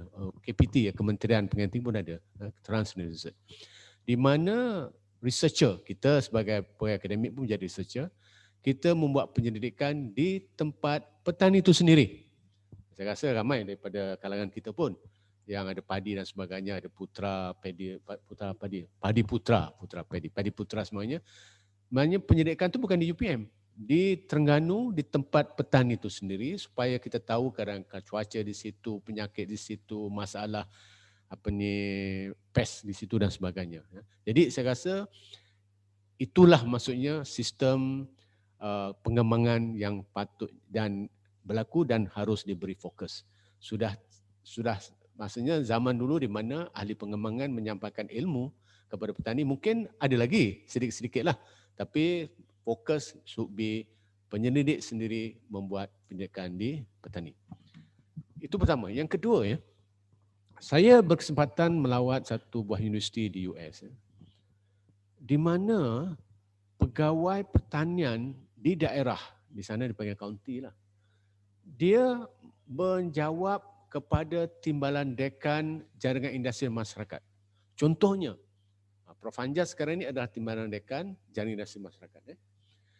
Pegawai pertanian di Johor, di Kelantan dan sebagainya, dia bukan menjawab kepada pengarah atau ketua pertanian, tapi adalah kepada Prof. Anjas. Mungkin tak berlaku lah di Indonesia lagi, belum boleh berlaku lagi lah. Tapi itulah sistem di US sebenarnya. Di mana setiap land grant universities ada experiment station dia. Experiment station itu bukan bawah universiti sebenarnya, di bawah USDA. So maksudnya MARDI di bawah UPM. Kalau MARDI dengar ni mungkin terima kasih lah. Tapi itu berlaku di sana. MARDI di bawah Kementerian Pertanian, kita di bawah Kementerian Pendidikan Tinggi, tetapi di UPM. Dan dia adalah bertanggungjawab kepada Vice Chancellor. Dan juga pegawai pertahanan di daerah-daerah bertanggungjawab kepada answerable kepada timbalan dekan. Jadi senang kalau itu. Kita sekali, maksudnya UPM dengan MARDI membuat penyelidikan sama, dan itu maksudnya penyidik pun berada di tempat petani, dan apa masalah-masalah daripada pegawai itu terus rujuk kepada pegawai pertanian, kepada timbalan dekan. Itu mungkin saya rasa akan berlaku but not in very near future ya, keadaan ni ya. Tapi itu ada yang berlaku di US sebenarnya. Jadi kalau kita nak mencontohi pada masa bagaimana sistem pengembangan di negara maju begitu berkesan, kita perlu perubahan struktur lah. Struktur sebegitu rupa. Di mana of course penyelidik dah buat penyelidikan di petani itu memang dah ada dan harus beri fokus. Tetapi yang tadi itu, di mana di universiti semuanya institut penyelidikan yang di bawah kementerian apa pun terletak di universiti. Berganding bahu. In fact, penyelidik di MARDI contohnya, kalau MARDI di UPM, kita boleh lantik dia sebagai adjunct prof. Sebab tu sana ada dipanggil adjunct extension professor. Adjunct researcher. Adjunct professor tapi researcher. Maksudnya dia bukan dengan universiti, tapi dengan USDA tu, University Department of Agriculture, tapi dia ada sekali dengan pensyarah kita untuk menyelesaikan sesuatu masalah. Tapi itu merupakan satu perubahan struktur governance yang mungkin dalam masa 2-3 tahun tak boleh lah. Tapi itulah kalau kita nak memberi contoh bagaimana negara maju kesan memberi pengembangan yang berkesan, perlukan perubahan struktur begitu rupa. Terima kasih. Terima kasih yang berbagi Datuk. Baik, kita pergi ke soalan yang terakhir daripada ruangan chat Zoom. Soalan daripada Profesor Dr. Shahrim Karim. Ini kita punya celebrity chef. Soalan beliau bertanya mengenai startup cost untuk mewujudkan ataupun untuk fig farm ni, untuk mengadakan ladang buah tin ni, berapa banyak kos sebenarnya yang diperlukan untuk permulaan? Silakan. Okey, untuk mulakan ladang buah tin ni dia sebenarnya kos yang besar sebenarnya dekat greenhouse lah. Dekat greenhouse. Tapi kalau kita bercakap tentang untuk memulakan dalam 400 pokok ataupun suku ekar tanaman buah tin 400 pokok, memerlukan sekurang-kurangnya dalam RM100,000. Tapi yang seronoknya bila tanam buah tin ni, tahun yang sama kita dah boleh dapat hasil. Kalau bandingan durian you tanam hari ni, katalah you tanam musangking hari ni, lepas 5 tahun baru dapat baru keluar buah. Belum cakap pasal ROI lagi. Ada orang yang tanam musangking hari ni, lepas 5 tahun rupanya bukan musangking yang keluar. Duit kampung. Dia juga kan. Jadi risiko tu, because in production the biggest cost is not about the cost of the greenhouse ke apa. The biggest cost is time. Time is your biggest cost. So kalau you boleh pendekkan masa dan boleh kurangkan hasil, itu sebenarnya lebih membantu dalam pengurusan risiko. Dan saya juga nak berkongsi di sini kalau katalah nak menceburi bidang tanaman buah tin ni, tak semestinya kita kena tanam buah tin. Sebab kita ada upstream, kita ada midstream dan kita ada downstream. Downstream ni penghasilan produk-produk ni lah.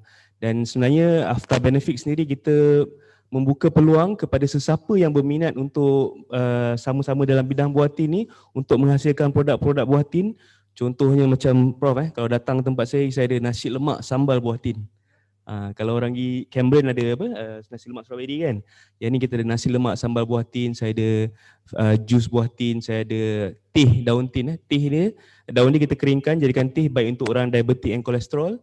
Kita ada jam, ada orang buat sambal fig, ada orang buat sambal hijau, pajeri. Sekarang ni dah sampai ke shampoo. Kalau tengok Sunsilk dia ada shampoo fig tau, because dia ada property untuk anti-aging ke, anti kedut ke apa benda semua. Dia ada, memang betul ada. And then sebenarnya dengan UPM pun kita ada cadangan untuk hasilkan prebiotik.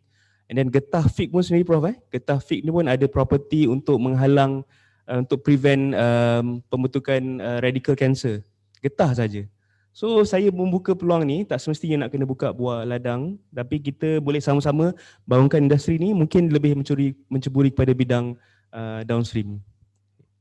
Baik, terima kasih. Mungkin kalau mereka yang berminat dekat luar sana tu boleh untuk berhubung dengan Tuan Hafiz. Macam mana nak contact ada email ke?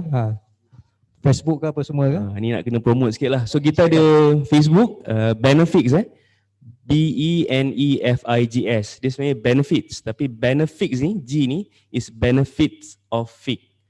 So kita ada Facebook Benefits, kita ada Instagram Benefits juga, and then kita ada YouTube. InsyaAllah dalam beberapa masa ni kita akan buka TikTok pula. Benefit. Sebab jangan kadang kita rasa TikTok ni macam budak-budak, tak, sebenarnya the fastest platform sekarang ialah TikTok. Tun M pun dah main TikTok lah sekarang. Itu yang sampai US dia dah rasa threaten, dia ban. US nak ban TikTok, India pun nak ban TikTok sebab TikTok ni dia punya influence dia sangat hebat. So mungkin ini adalah platform yang paling sesuai untuk perniagaan. Because kan dah ada TikTok for business lah. Okay, right, menarik tu. Baik, saya rasa itu sahaja sesi kita pada pagi ini, forum bersama 4 panel yang memang sangat-sangat hebat. Saya ingin merumuskan sedikit untuk penonton-penonton juga warga Dewan yang hadir. Seperti mana kalau kita mendengar yang Datuk kata tadi, 3 elemen yang perlu kita ambil perhatian. Yang pertama polisi, yang kedua pelibatan teknologi terkini, dan yang ketiga pelibatan usahawan itu sendiri.